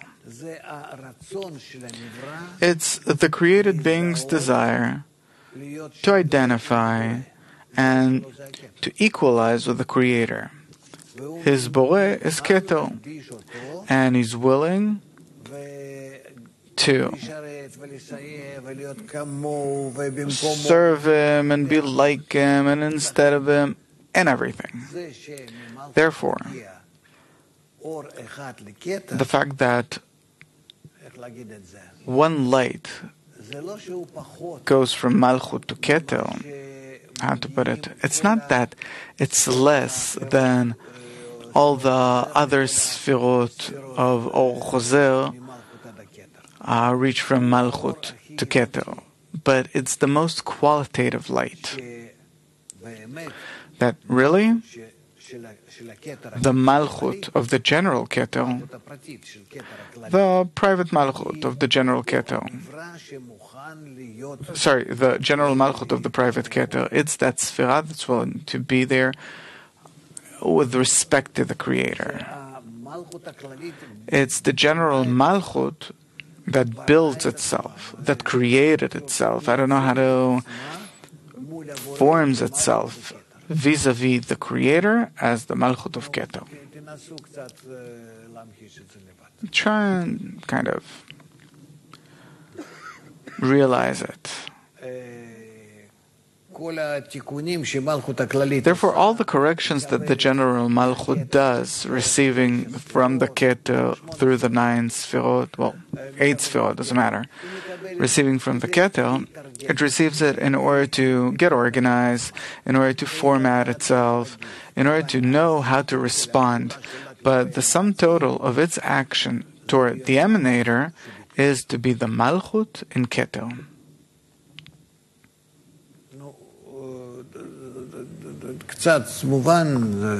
So, is it clear a bit? What's Zvika? We're hearing it, but what operates this system that you now told us about? Is there something that operates this system? There's a cause and consequence. What operates it? The feeling of the emanator. Meaning that's man's work? Of course. But what does it mean that we come to a 10 where the entire Kli is broken? Why is it broken? In order for us to sustain these connections. Meaning I'm trying to also, this work that you're saying that comes from the point of Malchut and comes to Keter. And when you say this special light that you talked about now, what makes it so it'll be like that? Meaning the work between us and the 10, but really, how do I really come? Our general desire, through all the Sfirot and our connections and everything, is to be adapted to the Creator. Exactly, that's the words I was trying to miss. What does it mean to be similar to the Creator? We come to that through our connection. Malchut doesn't know either.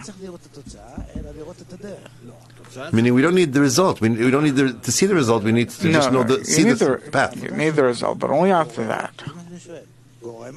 Meaning our work causes the system to work. We don't see it. The correct connection between the Sfirot, as a result of this, you, for sure, will be like the Creator. Nice, but you don't feel it. You don't see the result. That's what we're saying in the right work. We don't see the result. You don't feel the emanator either. You feel the Sfirot. The Sfirot, that you're their Malchut. Altogether, the end result, then you'll maybe feel it. Before that, we don't feel anything because the whole system is working and we don't see anything. We don't feel anything.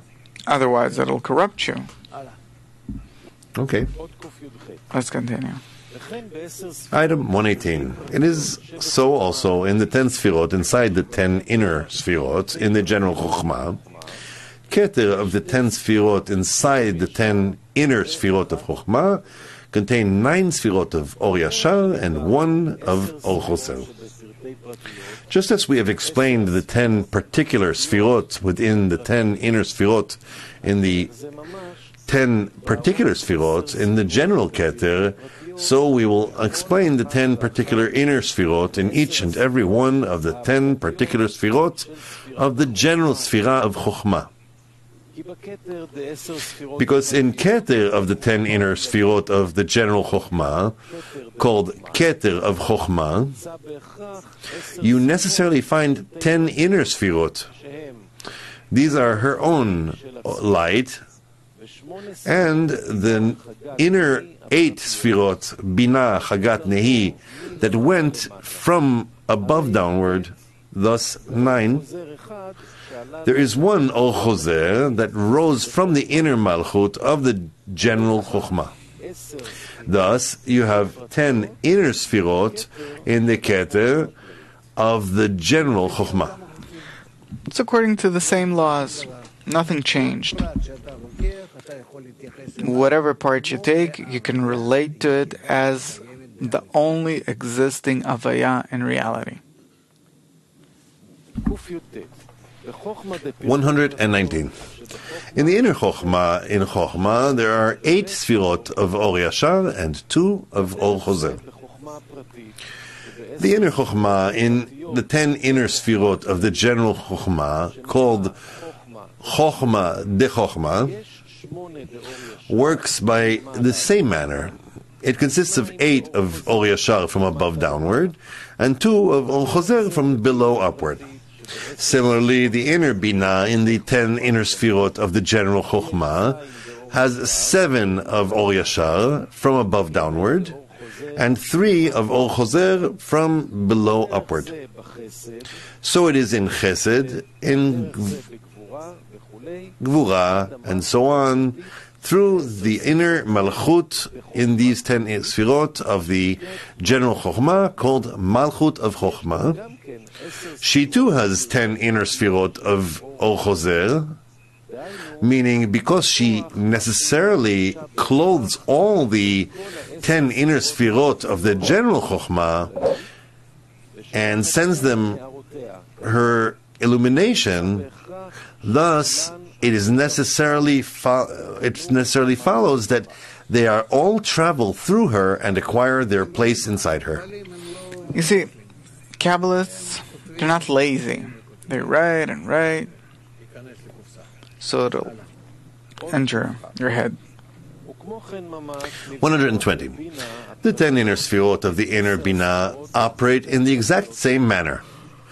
So do the inner Chesed, inner Gvura, and down to the inner Malchut.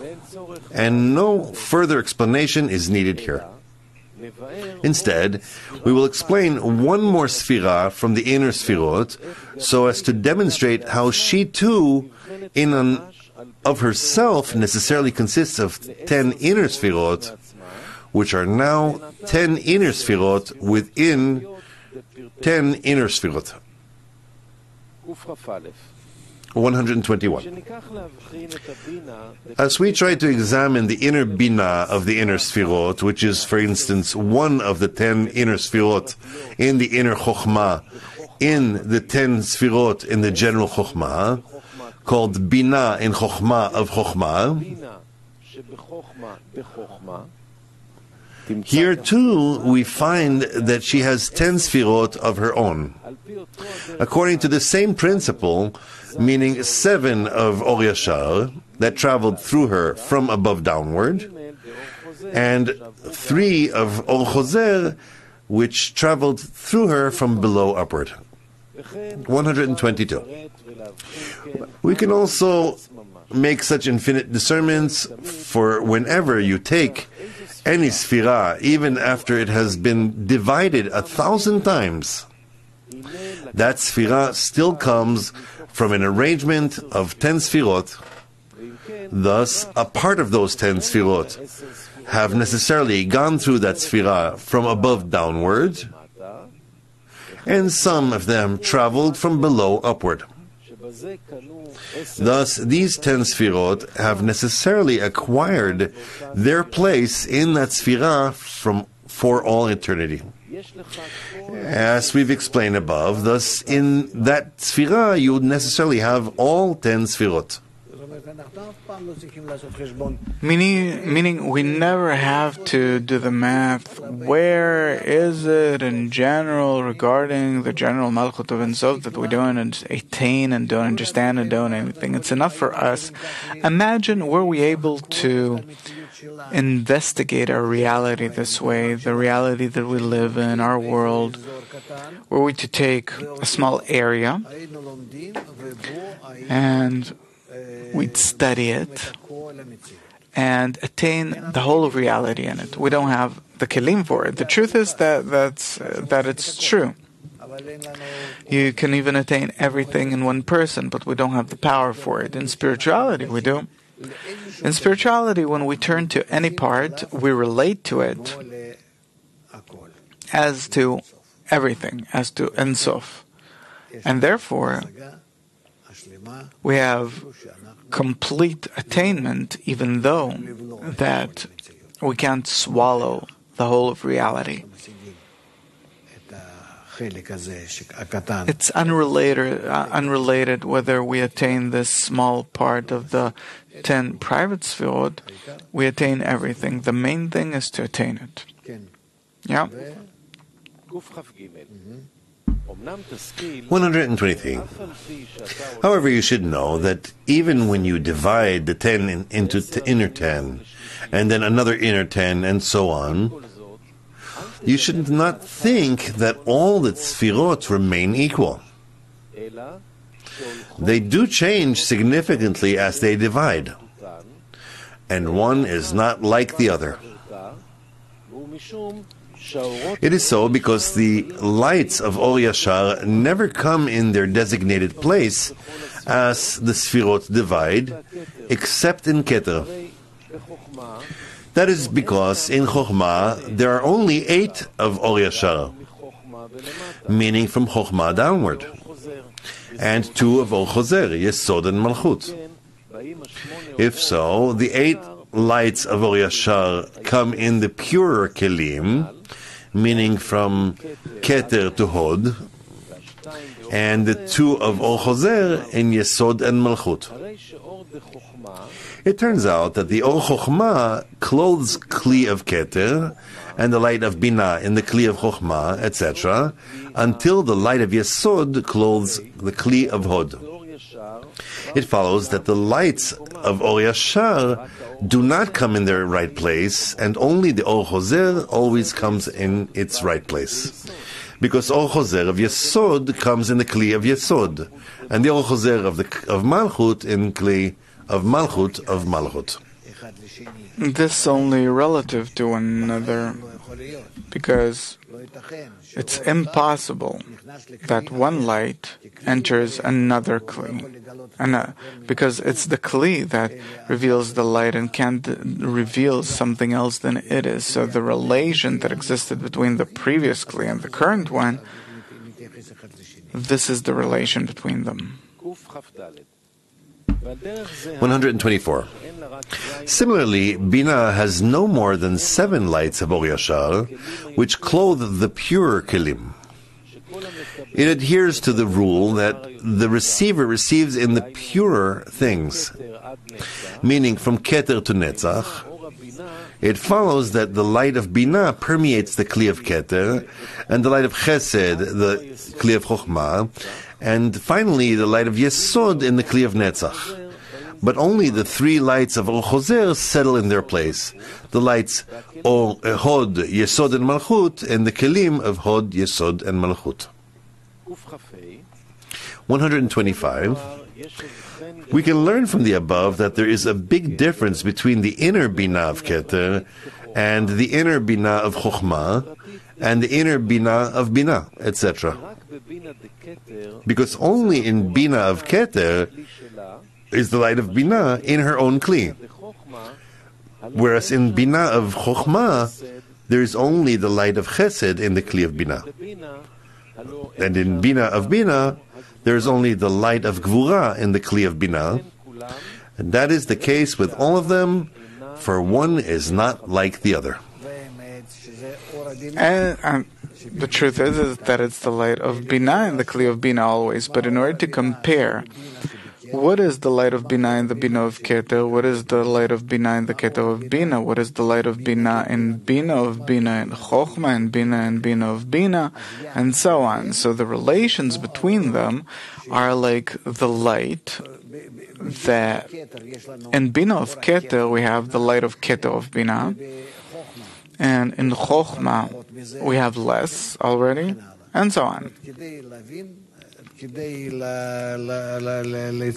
In order to point out that the light that exists in all of the Sfirot, from the Keter down to the Malchut, and all the Sfirot of Bina, suppose, it's in descent. In order to point that out, we say that the light is less in degree, so we say not the light of Keter, but the light of Chochma, not the light of Chochma, but of Bina. So of course these are all lights of Bina, but only in a lesser intensity. 126. Even the lights of Or Choser, which do not replace their places, with that we should note even changes in their place. Where we said that there's no change in the Or Choser, since the Or Choser, in every place that it is, expands from the light of Or Yashar. Hence, for example, in Yesod of Chochma, there is illumination from the Or Yashar of Hod of Chochma. However, in Yesod of Bina, there is the illumination from Netzach of Bina, because there is no light Or Yashar in Hod of Bina. 127. It would be an exception to the rule if you were to divide only the general Sfira. I wish to say, take the general Sfira of Bina as an example, and divide it into 10, and then into another 10. For instance, if you separate the inner of inner Bina from the 10 Sfirot of the inner Bina, of the 10 Sfirot of the general Bina, which is called Bina of Bina of Bina, then they will all be equal without any difference. It is so because you will find in all of them the 7 of Or Yashar in the 7 upper Kelim, Kachab, Chagat, Netzach, and 3 of Or Choser in the 3 lower Kelim, Hod, Yesod, and Malchut. It follows similarly even after 1,000 divisions and in all the other Sfirot. We're reading again 127. It would be an exception to the rule if you were to divide only the general Sfira. What I wish to say is that if you were to take the general Sfira of Bina, for as an example, and divide it into 10 and then into another 10. For instance, if you separate the inner of inner Bina from the 10 Sfirot of the inner Bina, of the 10 Sfirot of the general Bina, which is called Bina of Bina de Bina, then they will all be equal without any difference. It is so because you will find in all of them the 7 Or Yashar in the 7 upper Kelim, Kachab, Chagat, Netzach, and the 3 of Or Choser in the 3 lower Kelim, Hod, Yesod, and Malchut. And it follows similarly even after 1,000 divisions and in all other Sfirot.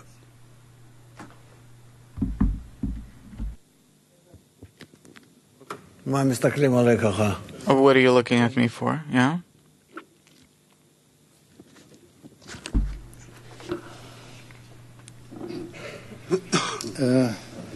According to the order we just studied, it turns out that in Malchut there's 0 Yashar, Or Yashar, and 0 Or Choser, and 10 0 Choser in Malchut. Suppose. But Malchut also has 10 individual sfirot, inner sfirot. In the Malchut. What happens with those proportions that we learn now, where it's 9 plus 1, 8 plus 2, 7 plus 3, etc.? In Malchut, there are only 10 Sfirot. How else to divide them? How many are there from Or Yashar and how many from Or Chozer? You said that in Malchut there's only Or Chozer. You said it. Yes, but what we learned is that there's like Or Yashar and Or Chozer. There's like here it's 9 and 1, 8, 2, and etc., etc. But inside of Malchut, 0 Or Yashar. What happens with all the... And how does it respond if it doesn't feel anything? I don't know. Other questions? Yeah? I really don't understand what he's saying technically. Technically, I don't understand deeper. He's saying that Or Yashar will always come in the pure of the Kelim, meaning if a certain Sfira is Or Yashar, it'll start from Keter Chorma, Bina, etc., and the last Sfirot will be Or Chozer, right? On the other hand, let's say in 1:16, where he says that there are 6 of Or Yashar, Chagat Nehi, from above down, and 4 of Or Chozer from Chesed and above till Keter. It's as if the Or Chozer is in the higher Sfirot. What is he trying to say here? I don't understand. Let's see. Where does the Chesed, where is it bestowing from? From its place. Yes, what does that mean?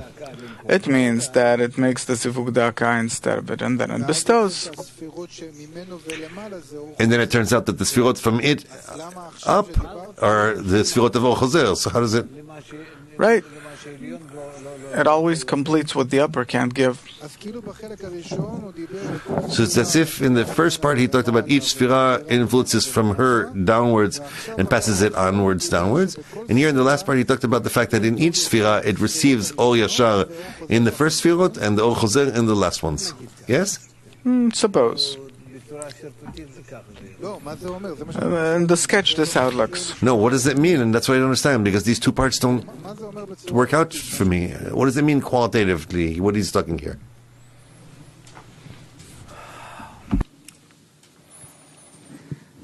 A Sphira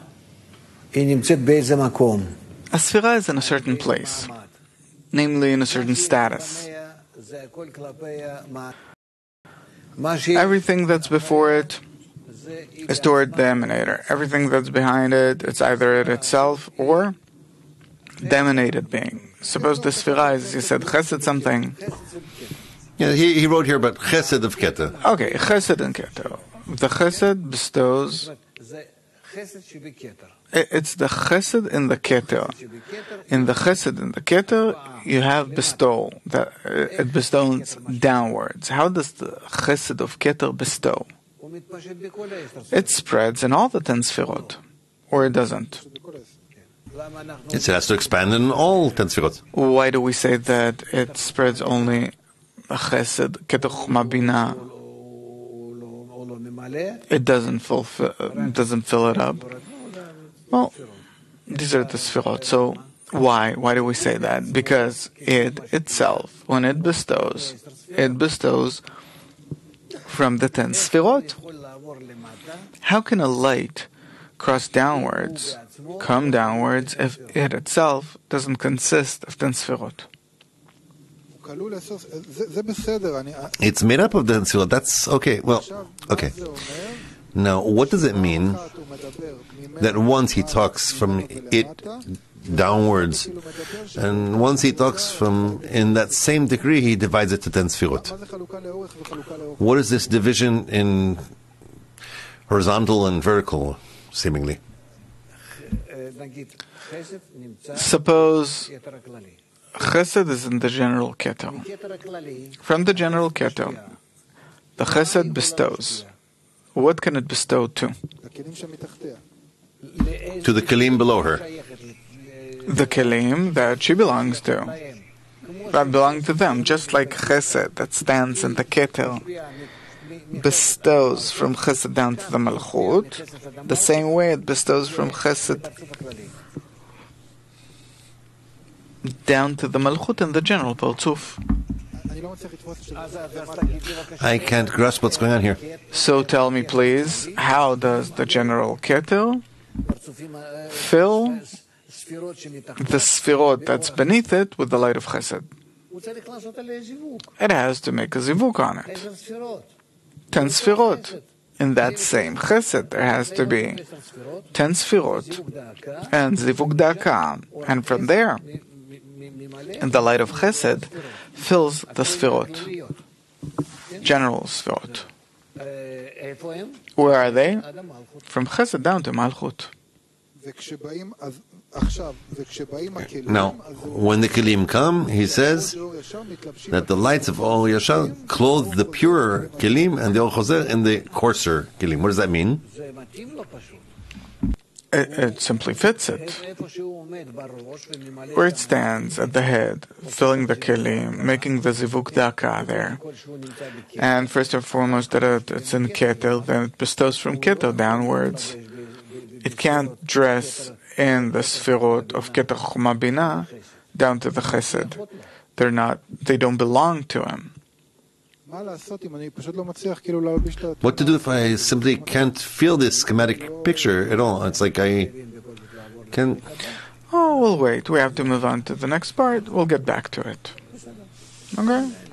No problem. Moving on to... And we'll sing a song together.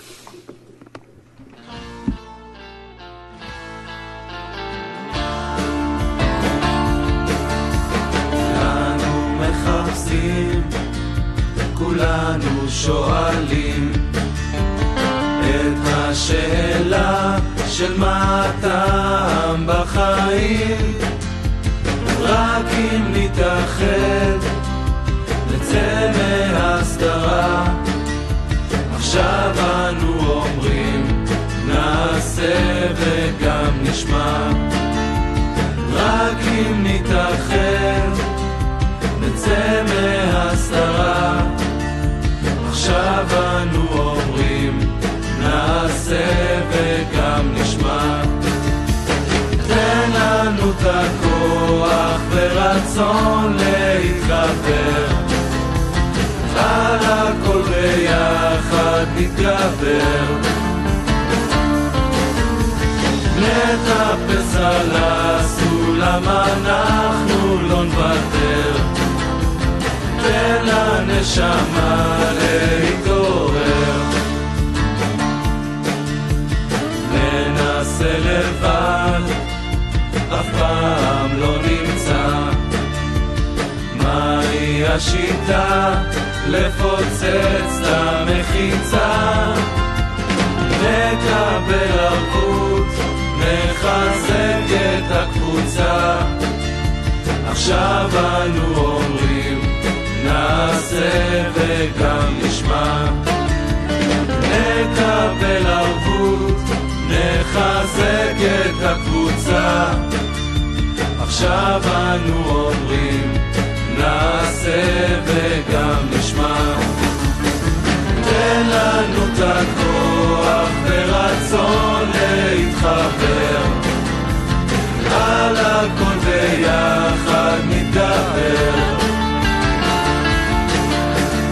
נטפס על הסולם, אנחנו לא נוותר. תן לנשמה להתעורר, תן לנו את הכוח ורצון להתחבר, על הכל ביחד נתגבר. נטפס על הסולם, אנחנו לא נוותר. תן לנשמה להתעורר,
השיעור מבוסס על מאמרים מהספר כתבי רבש. את הספר ניתן לרכוש באתר kab.co.il או בטלפון 1-700-509-209.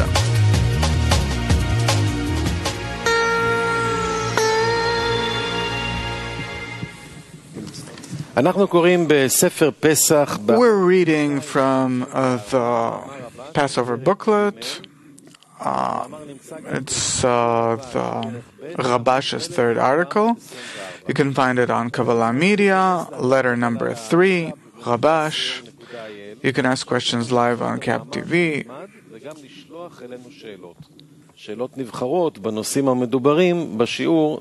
And selected questions will be asked during the lesson. So again, Passover booklet, page 244 in the Hebrew version, Rabash, letter number 3. You can find it on Kabbalah Media.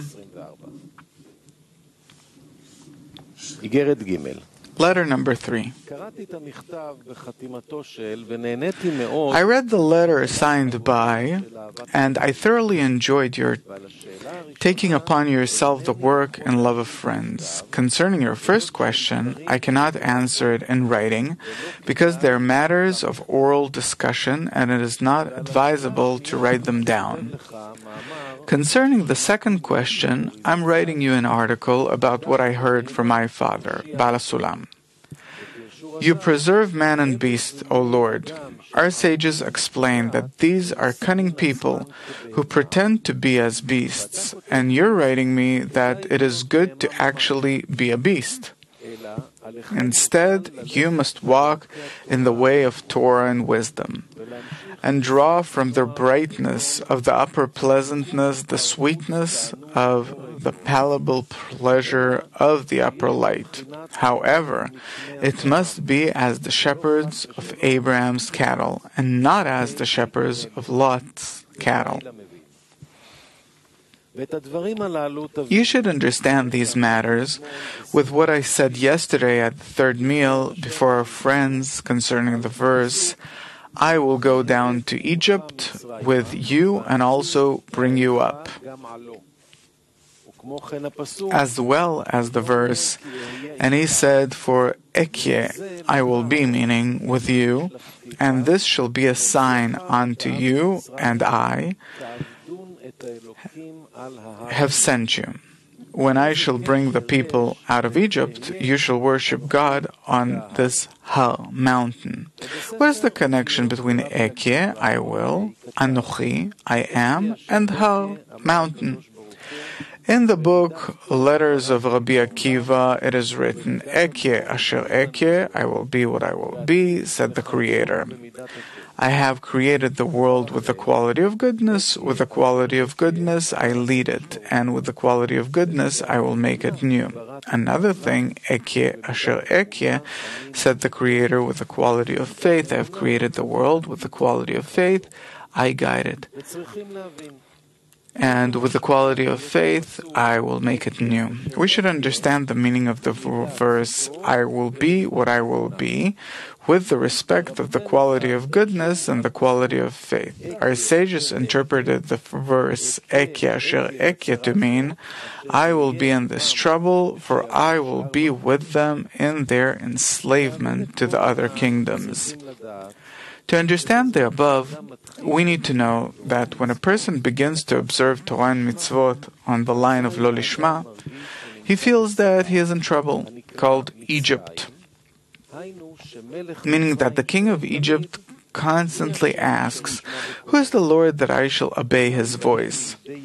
This is when the labors of the mind arrive, when his thoughts begin with zivugim de'aka that batter his mind. At times, one thinks that all these foreign thoughts are only spies who come to see the nakedness of the land, meaning to look through the chimneys and not more, and there is no connection between these thoughts and the work of the Creator. Other times one thinks we are honest, the sons of one Father, namely that all our thoughts are only to cling to the one Creator, and we're strengthened and prevail over all the thoughts of Who is the Lord that I should obey his voice? And what is this work for you, which is called the exile in Egypt? The matter of Ekyeh is the state of from you onward, which is the state of above reason. This time is called I will go down to Egypt with you. For I am the Lord your God, which is the burden of faith, regarded for him as having descended by the exile in Egypt. When we want to calm the body and make for it promises of reward in the form of the will to receive, we tell it, and I will also bring you up, meaning that afterwards you will also remain in the state of Anochi, I am, or selfish, which is the state of faith. And this is Asher Ekyeh, what I will be, meaning afterwards too, he will remain in the state of Ekyeh, meaning that even when you have brought the people out of Egypt, you shall serve God on this mountain. How? Mountain comes from the word Hilhurim, reflections, namely that afterwards too, he will be built on the foundation of the mountain, which is as mountains hanging by a thread, as in he hangs up the earth on nothing. But afterwards, when we achieve Dvekut Hishin with the Creator, the nothing becomes without what, where there is no place for the what to awaken. Instead, the Ekyeh becomes I have created it by the quality of goodness. And when we feel that he is all the goodness, we understand I created the world by the quality of faith. This is the meaning of my heart overflows with a good thing. Bala Sulam explained that feeling is only in the heart. That is, not revealed from the heart to the mouth. The mouth refers to knowledge, meaning that the mouth reveals one's mind and thoughts. Whereas the heart is only the reception in the heart, only a potential. Then, when one takes upon himself this potential, he is rewarded with a good thing, a feeling that there is nothing better in the world than faith. At that point, he can say, my works are for the king, namely, to bestow and not to receive. From this, one is rewarded with the state of my tongue is the pen of a quick writer, which is the state of Moses. This is the meaning of I will go down to Egypt with you, namely that during the exile one sees that nothing is worse or lower than the state of Anochi, which is I am or selfish. But when rewarded, they see that it is also the state of I will also bring you up, that all the ascents are the state of Anochi. This is the Ekyeh Asher Ekyeh, meaning that first it was as trouble, but now he regards it as good. This is, and it is time of trouble for Jacob, but he will be saved from it, for all the salvations are regarded as Anochi. I conclude my letter with a wish that we may merit receiving the burden of the kingdom of heaven in the state of Anochi. Questions?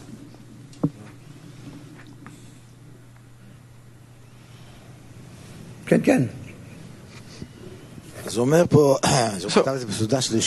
he wrote it according to what he heard from Bala Sulam on the third meal. He says that when a person starts keeping the Torah and mitzvot on the line of Lishma, he feels that he is in big trouble called Egypt.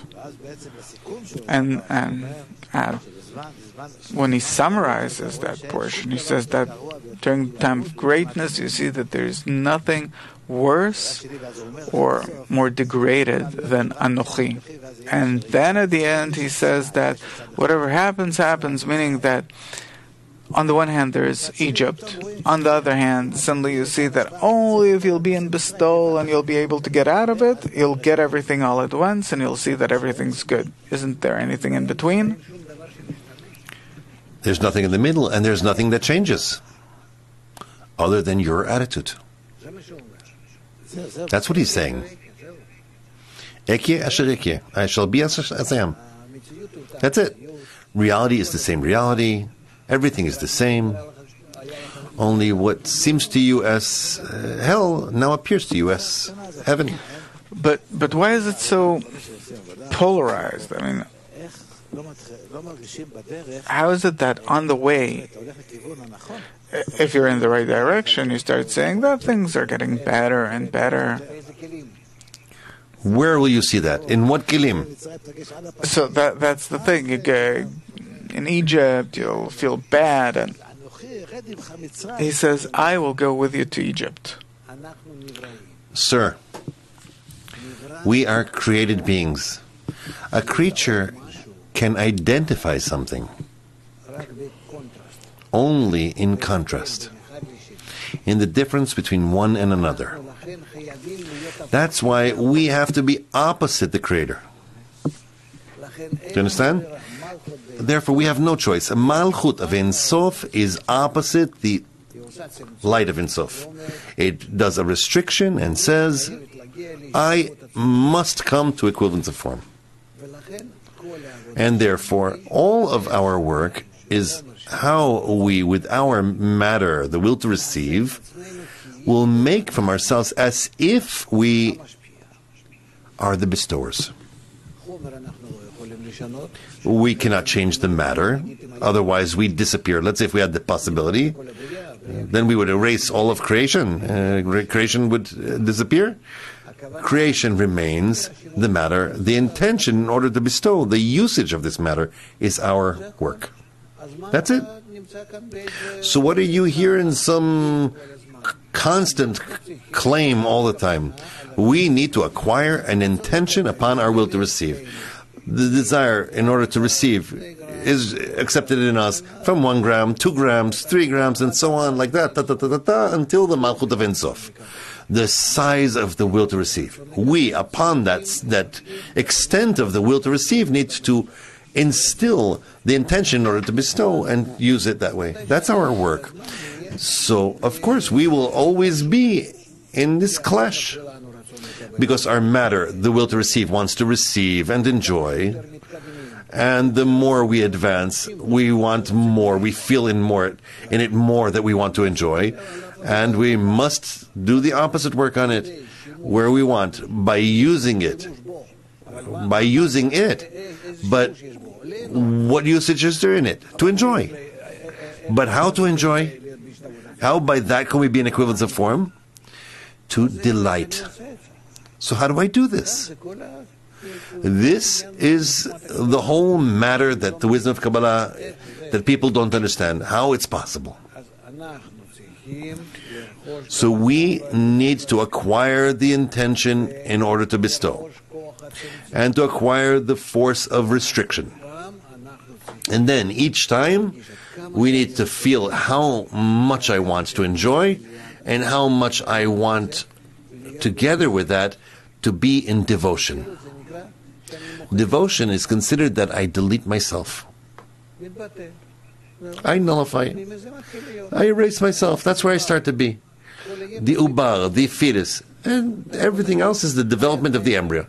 You could say he lives till 120 years. It doesn't matter. It's that same embryo that is more and more in annulment of himself. The first annulment is ibur, gestation, and then the more he develops inside his mother, and then the years of suckling, being a youth, an elder, doesn't matter. Those parzufim that grow only in one thing. Annulment, annulment, annulment, annulment. Yes. So why do we actually say also, we're disseminating it kind of when we talk to people, we're saying, study the wisdom of Kabbalah, you'll see that we're in the direction of good, you'll feel good. No. It'll be good for you. It's clear, but we need to acquire it. Second thing, I'm not drawing them by making it good for them. I'm telling them you will see the truth, and I'm not lying in that. Good, he won't see. When he sees that, I don't know. It depends on him.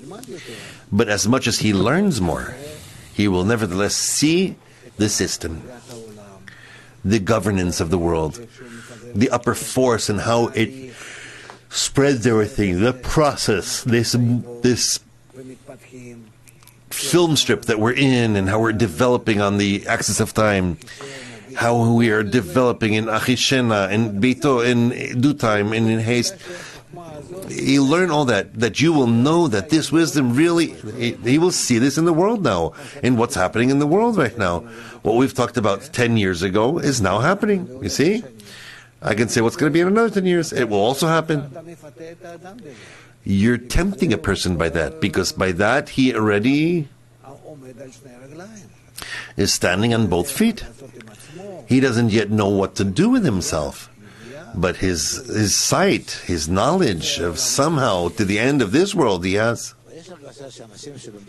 But there's a feeling that people that study the wisdom of Kabbalah and hastening their life gets better. It's not, nonetheless, you have chosen the path of Achishena, of hastening, and a person starts feeling better in life. He starts feeling that there's a goal and everything. That depends on the character of a person. That's it? Yeah, it depends on the character of a person, I'll tell you, because there are those who are meant for research. There are those who are meant for struggle. There are those that are capable to absorb a blow. And so on. And there are people that are weak, that can't, but nevertheless want. So, we have these and we have those. There's also a habit along the way. Meaning, not everyone. It's clear. But it's clear that everyone has to attain all the degrees eventually. But it's not immediate to everyone. It could be that not in this incarnation, but the next. There's a matter of corruptions. Someone asked me, after I start studying the wisdom of Kabbalah, does my life get better? A person who starts studying the wisdom of Kabbalah by way of hastening, does his life become better or doesn't it? Really? Practical. People want to study, but they're afraid. In me, my life became wonderful. I was making before that a lot of money. I used to travel and do anything I wanted. I didn't feel limits in anything. Yes? That's it. I started to study the wisdom of Kabbalah. I got rid of my business. I stopped making money. Some weakness, of course. I stopped feeling that I'm free, because from 2 o'clock in the morning I would leave Rehovot to Bnei Brak, and so on. My life became better. Yes? Tell me, and what are they better? My parents looked at me and they said, look at what you did from yourself. What? You're going to take care of some old guy in Bnei Brak? We raised you, at least take care of us. They kind of want to say, they're not saying it, but you left your whole life, your children, everyone. You have a penthouse, a double penthouse. You moved to some little apartment with 3 bedrooms in Bnei Brak. What happened? Yes? If you were to ask me, I'm living better. So what, can you say like that to your friend? What? According to what you're saying, with the will to receive, it depends how a person accepts reality. The fact that before that I was with all that garbage, that sparkling garbage, I didn't feel myself as really being satisfied. And here I started to receive filling. That's it. So it depends on who you're giving the key to enter. You have no choice. You have to see the person. There are those that, no, give them something about the wisdom of Kabbalah that has to do with Partsufim, world, something Let them hear a little around. It'll cause them to gradually advance. Don't put them into in order to bestow. It's not allowed to do such things. Only in a gradual way. Let them learn the system for the time being. The preface to the Wisdom of Kabbalah they study. Very nice. Does it obligate one to do something? No. That's how it is. You know, kind of things that are far from you. When do we start these matters of society? Also, of society, he thinks that we're talking about a nice attitude between everyone. There's no problem. It's very nice. You're doing it. It's very good. That doesn't yet obligate. So, Lishma is not revealed, is not disclosed. Yes, doctor. On the first part of the lesson, we said that a person in this world can never understand what Lishma is. And Rabash describes it in different ways, that a person has to enter the king's palace to reveal the Creator's greatness, the greatness of his actions. That's so that there's the forces to get to Lishma. So what should a person envision as the goal? Ibur? What is Ibur? You're a doctor. What are you asking me? In this world, I know what this is, but spiritually wise, what is the thing, the true goal that I have to reach? Conception, Ibur, is that I don't decide anything. Whatever comes to me and happens to me, let it happen. I accept it with absolute acceptance. Otherwise, I can't develop. That is called being an ubar, where he himself doesn't control anything. You can see this about with a newborn. He just came out of his mother. Well, and what is he? A piece of flesh. You have to feed it and clean it and wash it and take care of it and everything. If you don't do what you have to do, he's not capable of doing anything. He's only capable of crying, to scream.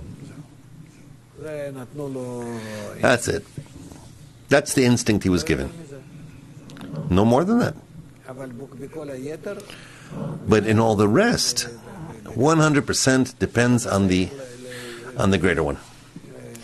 That's how you need to behave, where you 100% are dependent on the greater one, the creator. A person as if has to tie himself to the upper in heart and mind, to the upper force, and that's it, and want to come to the creator. How? That's the goal? Yes. And for this, there's the society, the books, the Rab, everything's meant for that? Probably. I don't understand why you're asking. Hear later what you asked, you'll be ashamed. Right, Zvika? People are becoming a little more obtuse. Poor things. Well, it's good. Roy from Croatia is asking, what does he mean by saying that all the ascents are only Pchinat Anochi, meaning selfishness? All the ascents are in a person comparing himself more in adhering to the Creator. And that is considered a true ascent. Not that he examines according to his vessels of reception how much he feels good,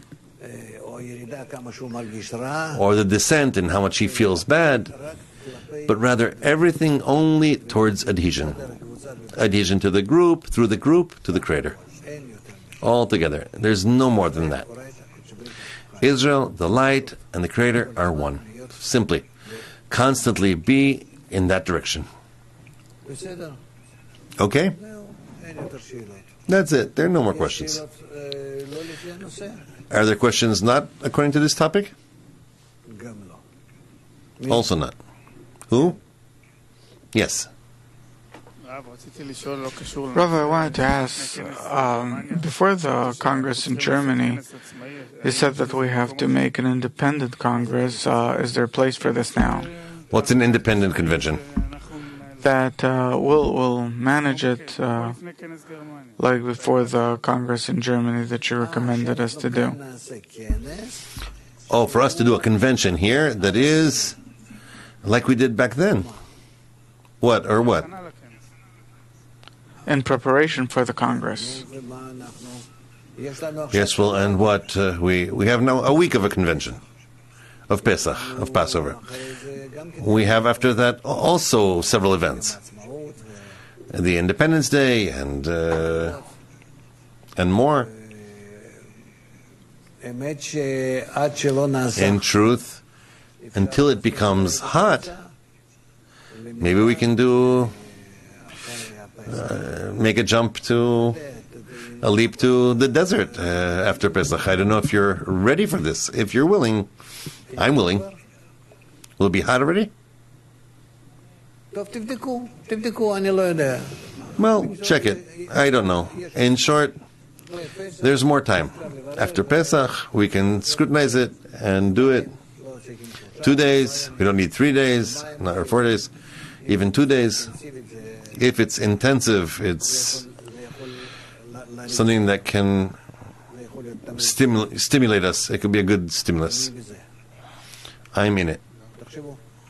Think about it. Thank you for reminding us. Well, Terence. Rav, usually on the third meal, Rav doesn't speak. Yes, what? You have a complaint about that? Because it says that. Oh, it's written that I have to speak on the third meal. Why? My question is, I'm not Rav. The fact that you're calling me Rav, let's say that's my name. That's it. I don't have to talk in the third meal or to behave like a rabbi. I don't. I'm a teacher. You're a Rav. What's Rav? Teacher. Teacher is something else. What, that I'm guiding you, directing you to something? That you guide us. Okay, I'm a guide. Well?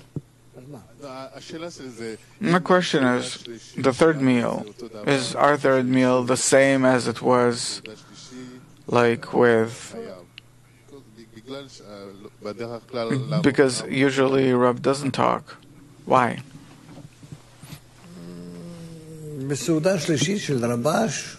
In third meal with Rabash, it was a little different.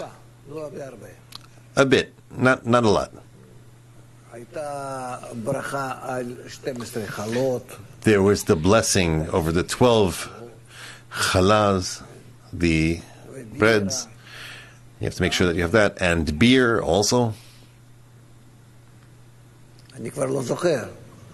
I really don't remember. In short, I can bring you a list of what it means to be the Rav in the third meal of Sabbath. No, he also talked. But he talked because to the third meal, people would come, the external people, the additional people, not his students. And then he talked to everyone. That's it. But I will talk. You maybe ask and I'll talk. Look, I don't feel like talking. Why? I look at you. You want to eat. You don't want to hear what I'm talking. So therefore I shut up. Well, and? Yes. Just to mention that during the Pesach, we'll study from the Pesach booklet and Tess first volume. These are the books that we need. Yes, all the rest you can close up. So just put them where we'll make sure. Okay. Dudi, do you want to say something?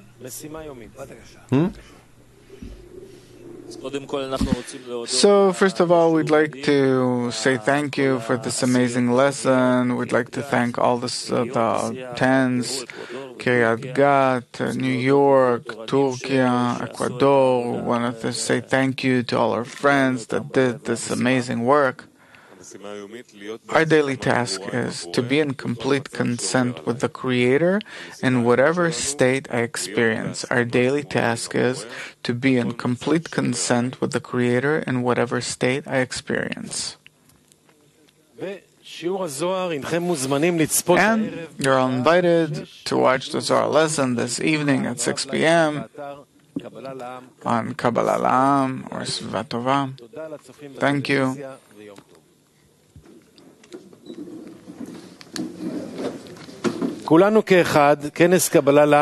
All is One, World Kabbalah Convention 2018 in Newark, New Jersey from the 3rd to 6th of May. For further details and registration, one.kabbalah.info. Now, let's summarize the lesson in a few sentences. Let's give it 2 minutes. But before that, Boris Belatsovsky, that will give us several instructions, please.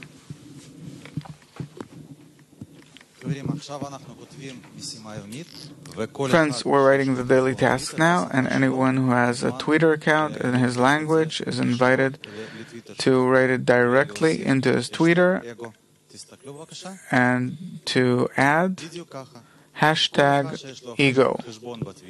Again, anyone who has a Twitter account writes #ego and writes the daily task. Good luck.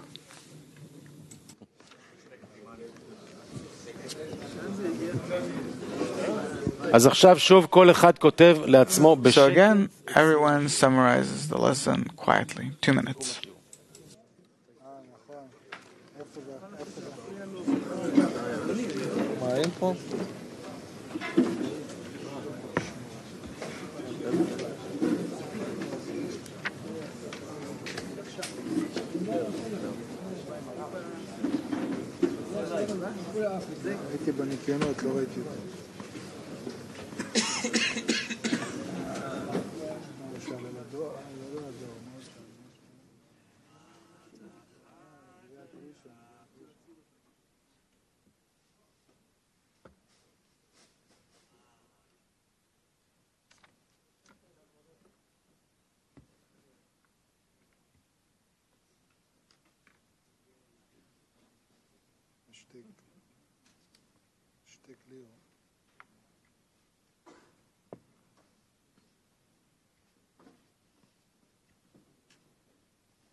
חברים, עכשיו כל חבר מוזמן לשתף את סיכום השיעור שלו בסביבה טובה ובטוויטר. Friends, everyone's invited to share their summary on Sviva Tova and on his Twitter account.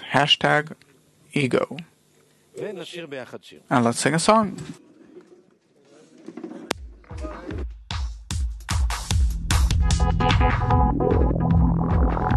המציאות חולפת ואני עכשיו חושב מה ייתן תקווה ויסלק את הכאב יוצא אל הרחוב מתערבב בתוך כולם מי צריך פוחד מי יותר אני או העולם. Here we are, you should come along. With one voice we can spread this song. Bring down the walls, you know it won't be long. When we're together we cannot be wrong. Теперь я точно знаю, все мы соединены. Любой вопрос решаем, если вместе будем мы. Жизнь она как сказка, если мы одна семья. Бесконечно прекрасный мир и 7 миллиардов я. Here we are, you should come along. With one voice we can spread this song. Bring down the walls, you know it won't be long. When we're together we cannot be wrong. Si nos dirigimos a un deseo por la unión, todas las puertas se abren al abrir tu corazón. Nada es imposible cuando hay fuerza y voluntad. Juntos bailaremos hasta la eternidad.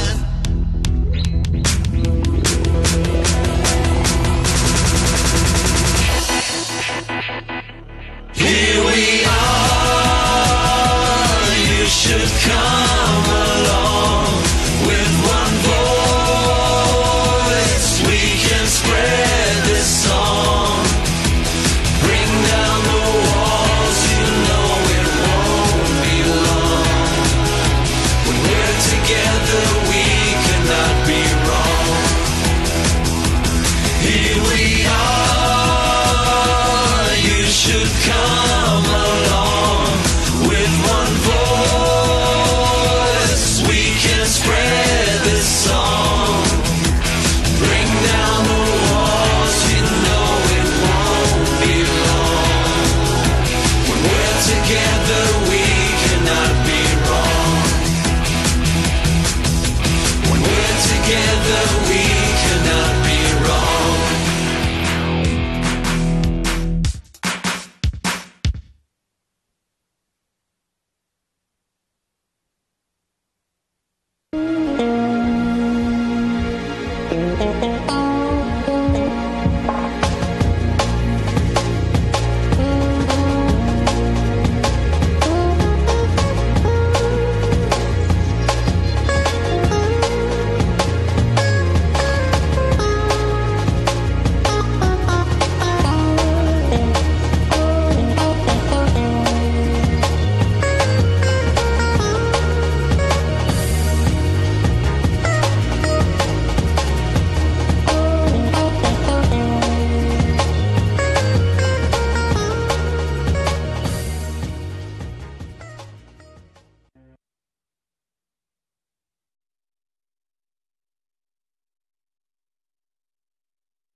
Detached from the Creator. Only in the beginning